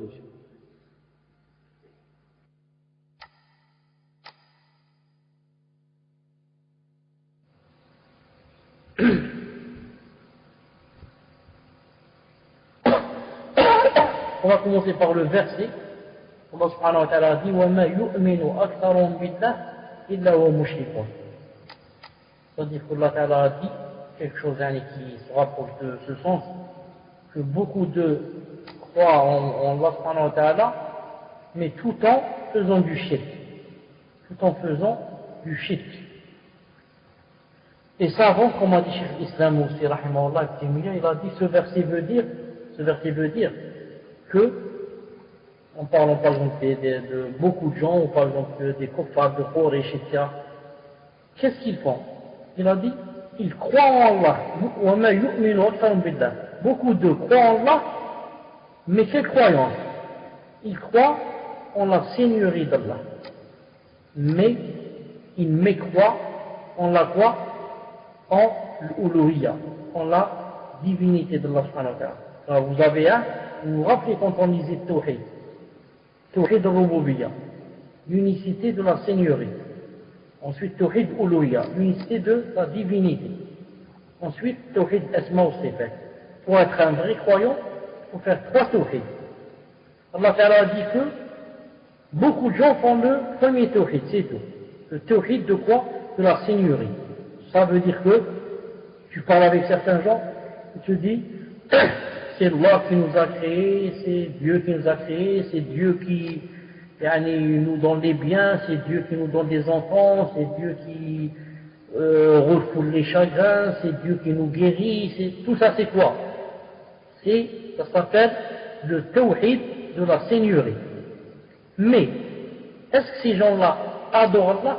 Est-ce que ces gens-là font la prière, font le siyam, mettent le hijab, mettent du peuple, la divinité, hein, le tawhid de la divinité, adorer Allah, tawhid de l'adoration, ça s'appelle aussi tawhid de l'adoration. Il y a tawhid de l'adoration, il n'y a rien. Il y a seulement le tawhid de reconnaître que c'est Allah qui nous a créés, qui nous donne les biens et qui fait ceci et cela. C'est ce que a voulu dire Allah subhanahu wa ta'ala. En vérité, il y a beaucoup de gens qui sont comme ça. Et comme vous savez, le tawhid de la seigneurie ne fait rentrer aucune personne en islam et encore moins au paradis. Le fait que tu dis c'est Allah qui m'a créé, ou là qui va me faire mourir, ou là c'est Allah qui me donne des enfants, ça ne te fait pas rentrer en islam. Pour que tu rentres en islam, il faut le deuxième tawhid, celui de l'adoration, il faut l'adorer. Car Allah Ta'ala n'a créé les djinns et les ins que pour qu'ils l'adorent. Donc voilà le sens du verset. Non. Donc pour la deuxième question, la personne qui dit que elle voudrait faire sa niya pour Allah, etc., mais elle l'oublie pendant la journée. Est-ce que c'est possible le matin de dire, voilà cette journée, c'est pour fisabilillah, comme ça, pour ne pas oublier? Je dis, ce n'est pas possible. Pour 2 choses. La première, si c'était possible, alors le prophète al-Islam aurait fait ça, et les compagnons. Or, ils n'ont pas fait cette chose. Deuxièmement, Allah Ta'ala veut t'éprouver. Il veut que chaque action, avant de la faire, quelle niya tu vas faire? On va voir quelle niya tu vas faire. Est-ce que tu vas te rappeler et faire la niya d'Allah ou tu vas oublier? C'est ce qu'il veut. C'est pour ça que il a laissé comme ça, et non pas, on se lève le matin, on dit, la niya c'est fisabilillah. Comprenez? Je vous donne un exemple très, très simple, pour que vous compreniez. Quand quelqu'un va acheter par exemple du lait ou là, du pain pour les enfants, ou là, le fromage, ou là, le riz ou n'importe quoi, pour les enfants ou là, pour sa femme, ou là. Vous connaissez qu'il y a un hadith sahih, apporté par le Bukhari et autres, qui dit quoi? Qui dit que chaque bouchée, ou là, chaque cuillère que tu lèves pour la mettre dans la bouche de ta femme, tu as des récompenses si il ahtasab tadalik. Si tu mets la niya, que c'est fisabilillah. Donc, si quelqu'un avant de rentrer chez l'épicier, avant de rentrer, il fait la niya que je vais acheter le riz, le lait, etc. pour les enfants, pour la femme. Fisabilillah, ça veut dire pour avoir les ajrs, il va en avoir. S'il ne fait pas, il ne va pas en avoir. Avant de rentrer chez le boulanger, s'il fait la niya, il va en avoir. Maintenant, dites-moi, est-ce qu'il y a parmi nous qui, vraiment avant d'aller acheter une chose, font la niya? Moi qui vous parle, j'oublie. Peut-être qu'une fois par an, je me rappelle. Aujourd'hui je vais faire. Une fois tous les 3 ans, je me rappelle. Allah Ta'ala veut t'éprouver. Il faut que tu le fasses ça ou tu le fais pas. On va voir. Mais tu ne peux pas dire le matin, j'ai la niya fisabilillah, donc tout ce que je vais faire, c'est fisabilillah. Non. Il faut que ça précède l'action. Avant de faire la chose, on va voir c'est quoi ta niya. C'est fisabilillah ou là c'est pas fisabilillah. Et alors pour la première question, la deuxième. Pour le manteau et le djilbab, etc., là, je ne peux pas donner une fatwa. Je ne peux pas donner une fatwa. Je peux dire seulement que Allah subhanahu wa ta'ala ne nous a pas dit de, par exemple, de sortir dans la rue, sans être bien vêtu, s'il fait très froid ou là il neige ou là où. Non. Pour ne pas vous mentir, je n'ai pas d'hypocrisie. Moi, mes filles, quand elles sortent pour étudier ou là, elles mettent, quand c'est la neige, etc., elles mettent un manteau. Je ne vais pas lui dire, moi, enlève ton manteau, et ensuite je vais la soigner, je vais lui acheter des médicaments, etc. Celle qui peut mettre le manteau sous le djilbab, si c'est possible qu'elle le mette. C'est ça de préférence. Mais si je vois quelqu'un mettre dessus, je ne vais pas lui dire pourquoi tu le mets. Je ne vais pas lui dire reste comme ça, en train de trembler dans la rue, etc. Maintenant, si elle peut mettre quelque chose de large, ce serait la meilleure chose, c'est de mettre quelque chose de large. Pour ça, donne pas la taille, ça ne montre pas la taille, ça. En plus, j'ai remarqué une chose. C'est très rare, par exemple, qu'un membre, même moi je suis un membre, c'est très rare qu'un membre, et vous pouvez demander aux hommes, peut-être un miracle, c'est très rare qu'un membre soit attiré, par exemple, par les épaules d'une femme. Il marche dans la rue, il dit, quand je vais voir celle-là, ses épaules, elles sont larges, celles-là sont courtes, elles sont fines, elles sont là, je pense pas. Moi, on me regarde autre chose, pas les épaules. Allah subhanahu wa ta'ala alim, j'ai dit pas une fois. Pour l'istikhara, la personne dit, est-ce que quand on fait l'istikhara, donc il y a une réponse ou il n'y a pas? C'est pas une réponse. Est-ce que Allah ta'ala nous fait le choix, ou bien on peut faire la prière de la consultation et avoir le mauvais choix? Je dis, si, en faisant salat istikhara, ensuite il y a le mauvais choix, ça veut dire quoi? Ça veut dire qu'il y a une contradiction dans le fait que l'islam nous apprend, nous exhorte, même nous pousse à faire salat istikhara, ensuite tu tombes dans le mauvais choix, tu as des problèmes, tu as des chagrins, c'est impossible. C'est impossible. C'est pour ça que s'il y a des personnes qui disent Subhanallah, avant de me marier avec X, j'ai fait salat istikhara. Et pourtant, il s'avère que X, c'est un grand voyou, coureur de femmes, drogué, etc. Comment ça se fait? Quand j'ai fait salat istikhara, on va lui dire, ça, tu as fait salat istikhara. Mais qui t'a dit que Allah Ta'ala t'avait déjà répondu? Non, Allah Ta'ala t'exauce, nous exauce quand on fait l'istikhara, si on remplit aussi des conditions. Ce n'est pas seulement je fais ça l'istikhara et il n'y a pas de conditions. Je mange le haram, je bois le haram, je m'habille en haram, non, ensuite je vais faire ça l'istikhara. Et je la fais sans khushu'. Sans khushu', je ne sais même pas ce que j'ai dit, ni la doua, ni je me rappelle de rien. Ça, c'est pas ça l'istikhara. Ensuite la personne demande, est-ce qu'on peut la faire 2-3 fois? Justement, Abdullah ibn Zubayr, vous connaissez Abdullah ibn Zubayr, fils du grand compagnon, le fils de la sœur de Aïcha, c'est-à-dire le fils de Asma aussi. Non. Qu'est-ce qu'il a dit dans Sahih al-Bukhari? Il a été cité par Fath al-Bari qui a expliqué Sahih al-Bukhari. Quand il était émir, il était comme ça, comme un petit gouverneur de la Mecque, un certain temps. Ça, il a voulu détruire la Kaaba. La détruire, pourquoi? Pour la détruire, il est contre la Kaaba. La détruire pour la mieux construire. Pour qu'il la construise sur les bases de Ibrahim, à la Qawaïd Ibrahim. Al-Muhim. Avant de faire cela, qu'est-ce qu'il a fait? C'est ça le témoin du cause. Il a fait 3 fois salat istikhara. Comme ça, si jamais quelqu'un vous demande quel est le délit que salat istikhara, on la répète. Je lui dis Abdullah ibn Zubayr. Il a fait 3 fois salat istikhara avant de détruire la Kaaba.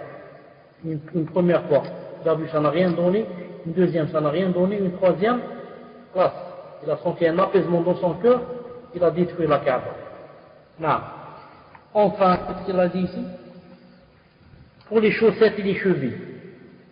Est-ce qu'on peut essuyer sur les chaussettes? Il a des soquettes. Si elles sont au-dessus, au-dessous des chevilles. Et si je me trompe, les admins, reprenez-moi. Donc, sous les chevilles. Ça. Si les chaussettes ou les soquettes sont sous les chevilles. Donc, j'ai fait des recherches pour cette chose, j'ai trouvé qu'il y avait une grande divergence entre les savants. Et que beaucoup d'eux ont dit qu'il n'y a pas de dalil. Il n'y a pas de dalil qu'il faut que ça soit sous les cheveux. Ils ont dit, le prophète islam a dit, comme ça, c'est tout. Comme ça, al-tasakhin ou al-jawarib, etc. Il a dit, il n'y a aucun dalil qui dit, il faut que ça soit au-dessus pour pouvoir essuyer. Non. Donc voilà, Inch'Allah Ta'ala, à quoi je suis arrivé. Qu'il y a une grande divergence et que certains ont dit, il faut, et d'autres ont dit, ce n'est pas une obligation, il n'y a aucun délit qui dise que c'est une condition. Enfin, pour la sorte, qui a enlevé le djilbab, ensuite a enlevé le hijab, et ensuite, alhamdoulilah, qu'elle n'a pas enlevé tous ses vêtements, alhamdoulilah. Pour cela, qu'est-ce qu'on va dire? Dire, Allah subhanahu wa ta'ala a'lam, qu'est-ce qui s'est passé? Mais Allah ta'ala a promis de toute personne qui est sincère avec Allah ta'ala, véridique, pieuse, que Allah ta'ala l'aidera et lui portera secours jusqu'à ce qu'elle le rencontre,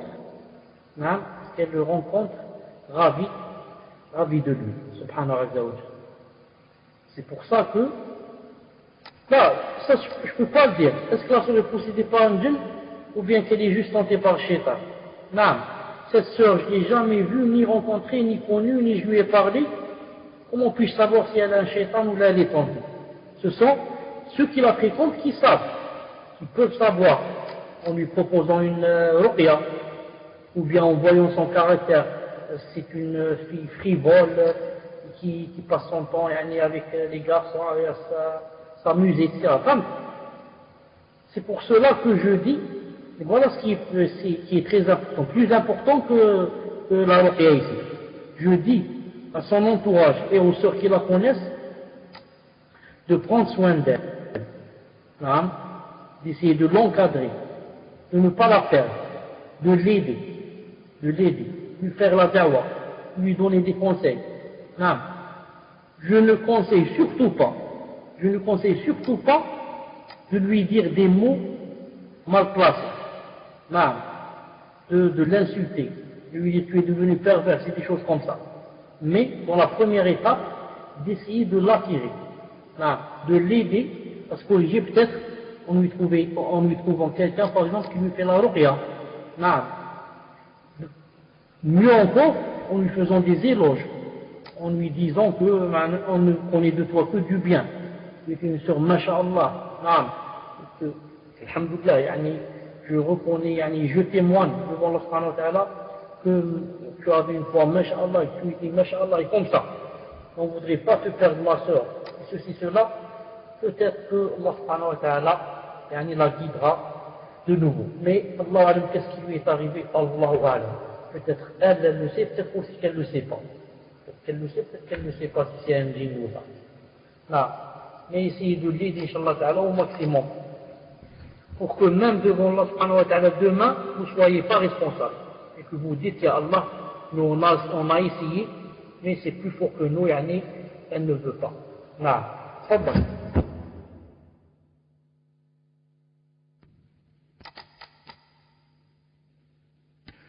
Je reviens sur deux questions, Inch'Allah. Celle sur les frères qui sont venus demander en mariage la sœur. Donc elle me dit en fait clairement, la question de la sœur, c'est est-il possible qu'elle demande à un savant, si le tutorat peut revenir à son grand frère ou une autre personne, sachant que son père ne sait pas qu'il doit prononcer son délaissement pour le tutorat. Et il a dit tout à l'heure, il a dit en jurant,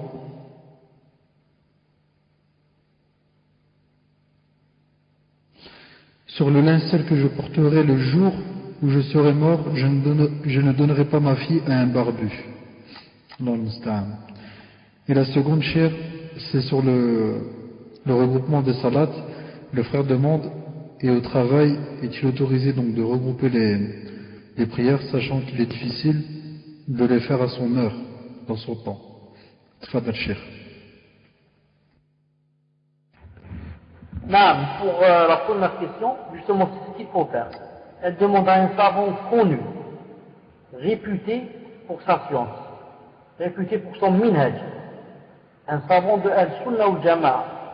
Non. S'il lui répond, il lui dit, tu peux donner le tuto à ton frère ou là, qu'elle prenne de l'avis de ce savant, car le savant c'est l'héritier du prophète sallallahu alayhi wa sallam. C'est comme si le prophète sallallahu alayhi wa sallam lui a laissé la réponse. Ça y est. Pour celui qui regroupe pendant le travail, etc., c'est mieux que de ne pas faire la salat à l'heure. Je dis à la personne qui travaille, qui sait que c'est très difficile, et qu'elle ne peut pas faire la salat à l'heure, et que si elle ne groupe pas, elle ne va pas la faire à l'heure, alors il vaut mieux grouper que de ne pas la faire à l'heure, jusqu'à Inch'Allah Ta'ala, que Allah Ta'ala fasse une solution. Naam, tfaddal.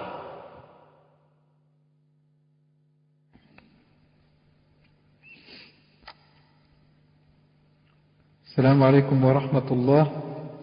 Qu'Allah vous préserve et vous récompense cher. Est-ce que le front doit être bien découvert pour la femme pendant la prosternation? Car des fois, le petit bout de tissu qu'on met en dessous du jilbab touche le sol pendant la prosternation. Et donc, c'est pas le front directement qui est en contact avec le sol. Question suivante. Salam alaikum cher. Pouvez-vous nous donner les règles de soujoud dans la lecture du Coran? Sajda tilawa. Et la sajda, les sajda shukr. Quand doit-on se prosterner lors de la lecture du Coran? Et comment doit-on refaire? Et comment doit-on le faire? Doit-on faire les salutations? Et que doit-on dire comme formule lorsque l'on prie et que l'on récite une sourate avec une sajda au milieu de la sourate? Doit-on se prosterner au cours de la prière? Pour une femme, si elle est amenée à se prosterner lors de la lecture, doit-elle avoir la tête découverte? Enfin, doit-elle avoir la tête couverte comme pour la prière? Barakallahu fikum, cher, qu'Allah vous récompense par le Firdaus. Question suivante. Salam alaikum, cher. Je voudrais savoir si une femme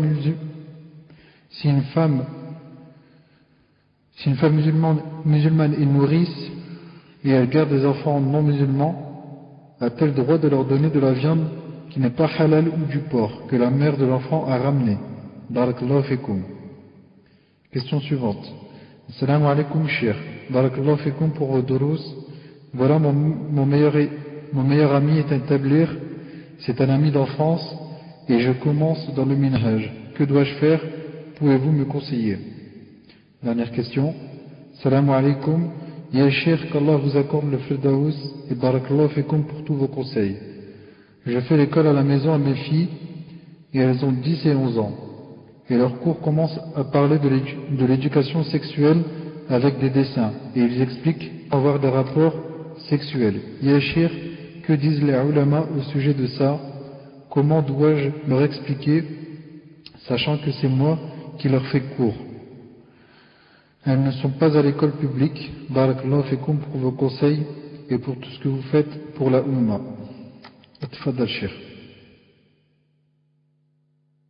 Je dis Hasbunallah wa ni'mal wakil. Je dis Hasbunallah wa ni'mal wakil. Vraiment, c'est la première fois de ma vie que j'entends que à l'école on leur apprend, on leur montre comment faire des rapports sexuels. C'est la première fois que j'entends ça de ma vie. Subhanallah l'azim, quand il y a plus de pudeur, est-ce que ces choses ont besoin d'être apprises? Ce sont des choses naturelles. Et on insiste beaucoup plus. Non, ce sont des choses naturelles, subhanallah, que tout homme et toute femme peuvent connaître sans jamais avoir lu ou entendu une chose pareille. Il y a des femmes, surtout autrefois nos vieilles, etc., qui n'ont jamais connu d'homme de leur vie, ni d'autres qui n'ont jamais parlé à un homme de leur vie. Sans parler qu'il n'y avait ni post-radio, ni journal, ni des vieilles comme ça, des femmes qui vivaient dans des gourvis comme ça, dans des campagnes, et subhanallah, se sont mariées, et ça s'est passé le plus normalement du monde. Ça y est, je profite ici pour donner le micro à Al-Ghuraba le Muslim, pour me dire, puisqu'il dit, on insiste beaucoup depuis quelques années, est-ce que, yani, on leur apprend ces choses dans le but, yani, pour qu'elles prennent garde de ne pas tomber dans des choses, etc., ou bien pour les exhorter à faire cette chose. Rabbah. Là, Cheikh, en fait, c'est exactement ce que vous venez de dire en deuxième position. En fait, l'école, actuellement, ils mettent le paquet pour que la jeune fille qui ne connaît pas encore bien la religion, ou alors qui est encore naïve, eh bien, elle accepte ces choses-là. Qu'elle comprenne c'est quoi la zina et qu'elle la fasse. Et il leur montre aussi beaucoup d'autres choses à chercher. C'est pour ça que l'école, c'est devenu très très dangereux pour les musulmans. Trop dangereux.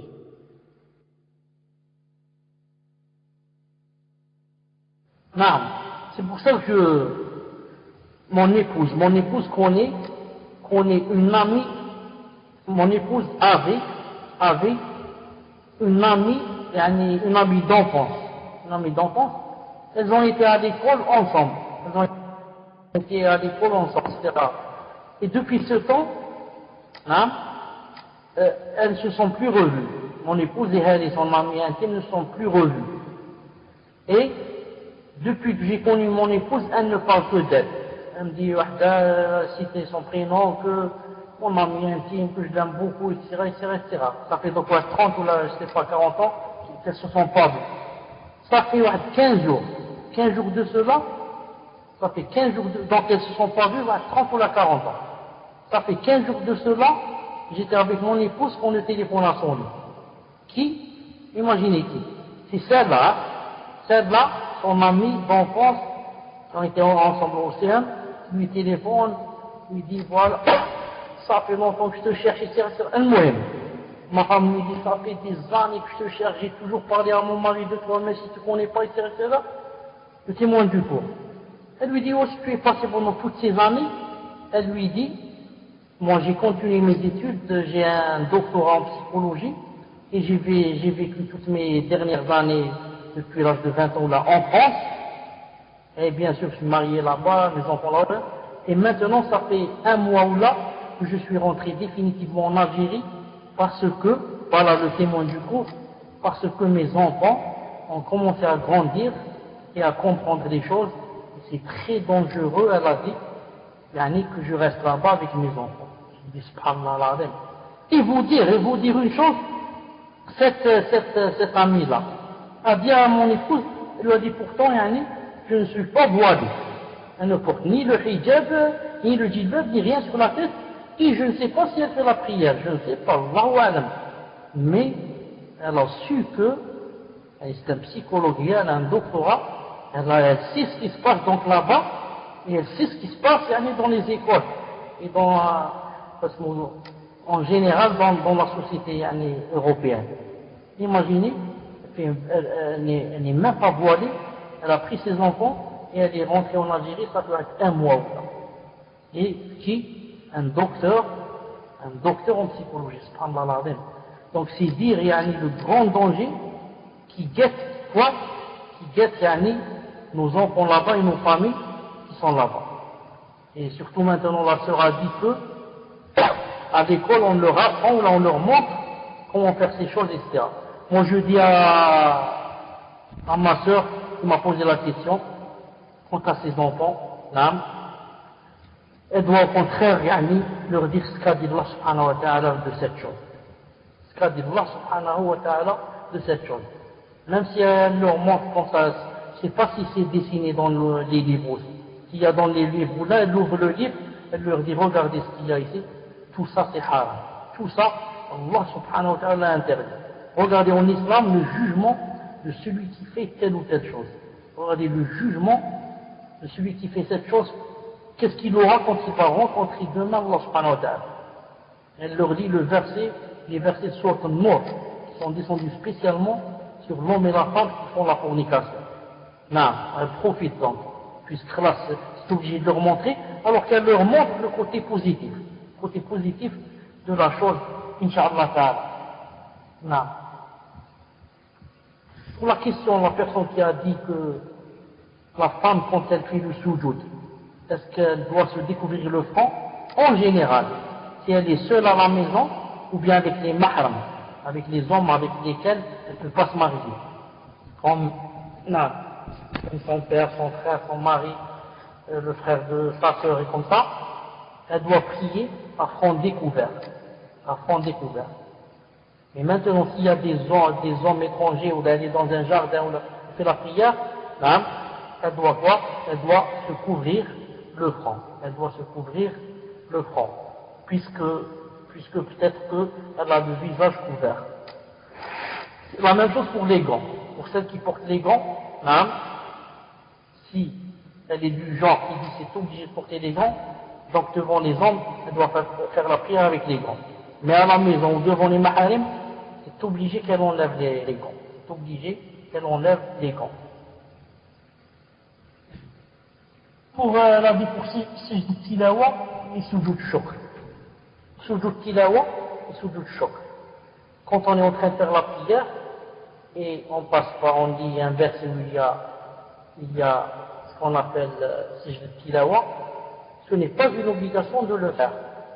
C'est tout juste une recommandation. Si je veux, je le fais. Si je veux, je le fais pas. Maintenant, si je suis derrière un imam, et l'imam fait cette prosternation, je dois la faire. Mais si je suis seul, je suis libre. Si je veux, je la fais. Si je veux, je la fais pas. Si je la fais, il y a une divergence entre les savants. Est-ce qu'on dit Allahu Akbar ou on ne dit pas? Est-ce qu'on dit Allahu Akbar ou on ne dit pas? Surtout qu'on ne sait pas à l'intérieur de la salat. Surtout qu'on n'est pas à l'intérieur de la salat. Ici, Cheikh Al-Albani dit qu'il n'y a aucun délit qui dit on dit Allahu Akbar quand on n'est pas dans la salat. Et d'autres, comme Cheikh Ben Uthaymin dit, on dit seulement pour descendre. Je dis Allahu Akbar pour me prosterner. Quand je me lève, je ne dis rien. Et d'autres disent, on dit quand on descend et on dit quand on se relève. Donc vous voyez, il y a trois avis. L'avis de Cheikh Al-Albani, on ne dit rien. L'avis de Cheikh Ben Uthaymin, on dit seulement quand on descend. Et l'avis d'autres qui disent quoi? On dit les deux, quand on descend et quand on se relève. Non. Et comme on dit en arabe, l'amr wasi'a. L'amr wasi'a. Si quelqu'un dit Allahu Akbar, c'est pas grave. Surtout s'il est dans la salat. Surtout à l'intérieur de la salat. Car il y a un hadith du prophète sallallahu alayhi wa sallam authentique qui dit que le prophète sallallahu alayhi wa sallam kabbar, disait Allahu Akbar pour chaque khaf et raf. Chaque khaf et raf, il disait Allahu Akbar. Chaque fois qu'il descendait ou bien se relevait, il disait Allahu Akbar. Et moi ici, qu'est-ce que je vais faire? Je vais descendre, je suis dans la salat. Donc je dis Allahu Akbar. Et je remonte, je dis Allahu Akbar. Donc si on est dans la salat, il vaut mieux dire Allahu Akbar. Quand on est hors salat, on est libre. On dit Allahu Akbar, on ne dit pas. L'amr wasi'a. Et qu'est-ce qu'on dit? Il y a un doua spécial. Il y a un doua, des doua spéciales qu'il faut apprendre, qui s'appelle Sujoud Tilawa. Entre autres, je dis, par exemple, moi la doua que je dis, parce qu'il y a deux ou trois, je dis Allahumma aktub li biha indaka ajran, wa da'li biha anni wizran, waj'alha li indaka dhukhran, wa taqabbalha minni kama qabiltaha min abdika Daoud. Après avoir dit Subhan Rabbil A'la wa bihamdihi. Il y a d'autres doigts aussi à la place de celle que je viens de dire. Maintenant, si c'est sujoud de choc, comme dit Shalaï, on a reçu une bonne nouvelle ou là, on descend donc pour se prosterner, il a dit on commence par dire Subhan Rabbil A'la wa bihamdihi. Une fois ou deux fois ou trois fois comme on veut. Ensuite il a dit on remercie Allah subhanahu wa ta'ala pour nous avoir donné cette chose. On le remercie dans la prosternation pour nous avoir donné cette chose d'Ibn Ta'ala. Pour la personne qui a dit qu'elle travaille comme nourrice et qu'elle donne de la viande non halal aux enfants. J'ai répondu la fois passée et j'ai dit que la viande non halal n'est permise ni aux enfants ni aux hommes âgés. Est-ce que quelqu'un qui est, par exemple, âgé, on peut lui donner la viande non halal, lui dit mange par exemple la viande non égorgée, on ne peut pas. Si on ne peut pas la donner à quelqu'un qui n'est pas âgé, qui est âgé, on ne peut pas la donner aussi à un enfant qui n'est pas plus bas. C'est pour ça qu'Abdullah ibn Zubayr, Omar ibn Khattab a vu un habit sur un enfant de Abdullah ibn Zubayr, il lui a déchiré. Un habit qui ne convenait pas aux habits des musulmans. Il n'a pas dit que c'est un enfant, il n'est pas plus bas. Mais il lui a déchiré, même si ce n'est pas son fils, il lui a déchiré le vêtement. Et ça a été cité par Cheikh Islam dans Majmou al-Fatawa. Donc il ne faut pas dire que celui-là c'est un enfant, si c'est un enfant. Donc laisse-le boire l'alcool. Hein? Laisse-le, c'est un enfant, il n'est pas plus bas. Laisse-le boire l'alcool. Non, c'est interdit qu'il boive l'alcool. Non. Donc la même chose pour la viande non halal ici, en fait, sont des enfants non musulmans. C'est sûr que je demande. Là. Même le non-musulman n'a pas le droit de manger la viande non égorgée. Le non-musulman n'a pas le droit de boire l'alcool. Le non-musulman n'a pas le droit de faire du shirk. Le non-musulman n'a pas le droit de ne pas prier. Le non-musulman n'a pas le droit de ne pas jeûner. Vous comprenez? Allah Ta'ala dit dans le Coran, وَوَيْلٌ لِلْمُشْرِكِينَ الَّذِينَ لَا يُؤْتُونَ الزَّكَاةَ. Allah Ta'ala dit, et gare ce qui attend les mouchriquins. Pourquoi? Il a dit ceux qui ne donnent pas la zakat, alors que le mouchrik ne donne pas la zakat. Il reste une chose importante, la quête. Peut-être que cette viande vient de qui? Vient d'un chrétien. C'est-à-dire, si leur mère, la mère de ses enfants, achète, c'est une chrétienne qui pratique, et qui achète la viande de chez des chrétiens qui égorgent à leur façon, même s'ils disent au nom de Jésus, celui-là c'est un chrétien, celui qui dit au nom de Jésus. Il reste toujours Ahl-Kitab, les gens du livre. Allah Ta'ala, il va appeler les gens du livre, donc ils savaient qu'ils disaient au nom de Jésus. Dans ce cas, c'est halal. Vous comprenez? Si la viande qui est achetée par des chrétiens qui égorgent.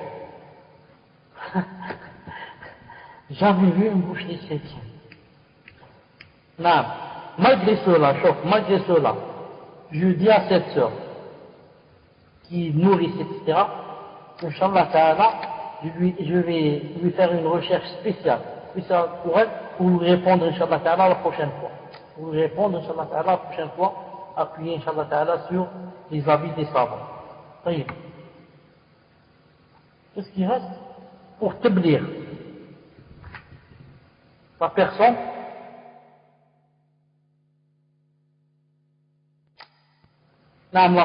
qui avait dit qu'elle avait un ami tablir et qu'elle venait de commencer dans le minhaj, alhamdoulilah, comment quelqu'un avec son ami qui est tablir. Ce qu'il faut savoir d'abord, Inch'Allah Ta'ala, que les tablirs, ce qu'il faut savoir, c'est qu'ils sont vraiment dans les gardes. Le tablir, il fait tout son possible pour que tu suives le minhaj de leur grand chef qui s'appelle Ilyas al-Kandahlawi. Et ils ne font pas d'efforts pour que tu suives le prophète sallallahu alayhi wa sallam. Même si eux, ils croient que ils font cette chose. La deuxième des choses, il faut que tu saches que les tablirs, c'est l'une des sectes de l'islam la plus ignorante. Pourquoi? Car ils sont contre la science, ils n'aiment pas les gens de la science. Contre la science, ils n'aiment pas. Ils disent juste Riyad Salihin et Nisab Tablir. Un deuxième livre qui s'appelle Nisab Tablir, ces deux livres nous suffisent. C'est pas la peine de lire Fath al-Bari ou la fiqh ou la aqida ou tout ça, ça importe peu. L'essentiel, c'est d'avoir un bon caractère, un âme, et d'aller appeler les gens pour qu'ils rentrent en islam, pour qu'ils viennent faire la prière. C'est ça leur but, c'est tout. C'est pour ça que les tablirs, même s'ils paraissent, ils ont un bon caractère, etc., d'un côté, ils sont très dangereux. Parce que la plupart du temps, ils s'entendent très bien avec l'État. Et s'il y a juste un problème, il va te rappeler la police et le commissaire. Il va te les ramener. il va déposer plainte. Surtout si ce sont eux qui tiennent les mosquées. Si ce sont eux qui tiennent les mosquées, c'est très difficile alors de mettre un pied dans leur mosquée et d'essayer de faire des cours là. Voyez. Maintenant, pour terminer, je dis, puisque toi, tu es nouveau dans le minhaj, Allah subhanahu wa ta'ala, il t'a ouvert ton cœur, t'a ouvert cette voie, essaye toi aussi, doucement, avec hikmah, de l'attirer vers ce minhaj. N'oublie pas que toi aussi tu étais comme lui il y a seulement quelques temps, quelques jours. Et Allah Ta'ala a dit dans le Coran, Kadhalika kuntum min qabl. Il a dit, et vous aussi vous étiez ainsi. Auparavant vous étiez ainsi, Allah Ta'ala a dit. Toi aussi maintenant que Allah Ta'ala t'a guidé, t'a aidé, t'a ouvert le cœur, t'a ouvert ta poitrine, a enlevé la poussière de tes yeux, essaye de dire, moi aussi, je voudrais aller doucement avec ce frère. Doucement. Doucement, lui donner de temps en temps un petit livre, lui faire écouter un cours. Doucement, essayer de l'attirer. Surtout si lui aussi, ça fait pas longtemps qu'il est dans le tabligh. Et tu auras, Inch'Allah Ta'ala, de grandes récompenses si tu parviens à faire rentrer un tablighi dans le minhaj, ou bien un takfiri dans le minhaj, ou bien un chi'i qui rentre dans le minhaj, ou bien un soufi qui rentre dans le minhaj, et comme ça, tu auras de grandes récompenses demain devant Allah subhanahu wa ta'ala. Car ce n'est pas seulement rentrer quelqu'un de la mécréance vers l'islam, mais aussi un égaré vers le droit chemin. C'est pour ça que Cheikh Al-Albani rahimahullah a dit, parmi ce qu'il a dit bien sûr, il a dit, en fait, il a dit les gens, comme les tablighi, les soufis, les rawafid, les takfiri, il a dit ceux-là, quand ils montrent aux gens l'islam, ils n'ont pas établi la preuve sur les gens. C'est-à-dire que, si par exemple un tablighi, ou un takfiri, ou là va parler d'islam à un mécréant, le mécréant, quand il va mourir, Allah Ta'ala ne va pas lui dire pourquoi tu n'as pas suivi l'islam alors que je t'ai envoyé X, le takfiri ou là. Pourquoi? Il a dit parce que ceux-là eux-mêmes ne sont pas dans le vrai chemin. Ceux-là eux-mêmes, qu'est-ce qu'ils ont? Ils ont un faux islam. L'islam du takfiri, du tablighi, du rafidi, du soufi, du mu'tazili n'est pas le vrai islam avec lequel est venu le prophète sallallahu alayhi wa sallam. C'est pour ça que ceux-là n'ont pas, disons, si je puis dire, le droit d'établir la preuve sur les gens. Ils n'ont pas le droit, ils n'ont pas atteint cette chose. C'est pour ça que les gens, s'ils ne rentrent pas en islam à cause de cela, ils ne seront pas interrogés devant Allah subhanahu wa ta'ala. Ils leur ont montré un faux islam. Quand ils entendent le takfiri dire je vais mettre une bombe, je vais égorger, je vais tuer tout le monde, et je vais voler tout le monde, et je vais... celui-là il va dire moi je ne rentre pas dans cet islam. Au nom de l'islam, c'est l'islam qui vous a dit, oui, c'est l'islam qui nous a dit, c'est le prophète, c'est le Coran. Parce que moi je me désavoue de ce prophète et de ce Coran et de leur Dieu. Non, c'est ça l'islam. Pourquoi? Eux-mêmes ne sont pas dans le vrai islam. Et comme les Khawarij, par exemple, les Khawarij, il y a des savants qui de nos jours, comme Cheikh Fawzan ou bien Cheikh Rabi', l'un des deux, mais j'ai ici sa liste là, je l'ai ici, l'un des deux, je crois que c'est Cheikh Fawzan si je ne me trompe pas, il a dit que les Khawarij sont des kuffars, car il y a une grande divergence parmi les savants, est-ce qu'ils sont des kuffars ou pas? Il y a beaucoup qui ont dit que c'est des kuffars, comme Bukhari, Nawawi, Shatibi, Qurtubi, et comme je vous ai dit, Cheikh Fawzan ou bien Cheikh Rabi', un des deux, mais surtout je crois Cheikh Fawzan. Il a dit, les Khawarij sont des kuffars. Donc, tu veux faire la da'wa aux gens. Pas d'abord rentrer en islam, ensuite va faire la da'wa. Non. J'arrête ici, Inch'Allah, pour aujourd'hui. Barakallahu fikum, jazakallahu khayr, qu'Allah subhanahu wa ta'ala nous apprenne notre religion et nous aide. On va se rencontrer, Inch'Allah ta'ala. mercredi, bid'Allah ta'ala, subhanahu wa bihamdik. أشهد أن لا إله إلا أنت أستغفرك وأتوب إليك السلام عليكم ورحمة الله وبركاته فيكم بارك الله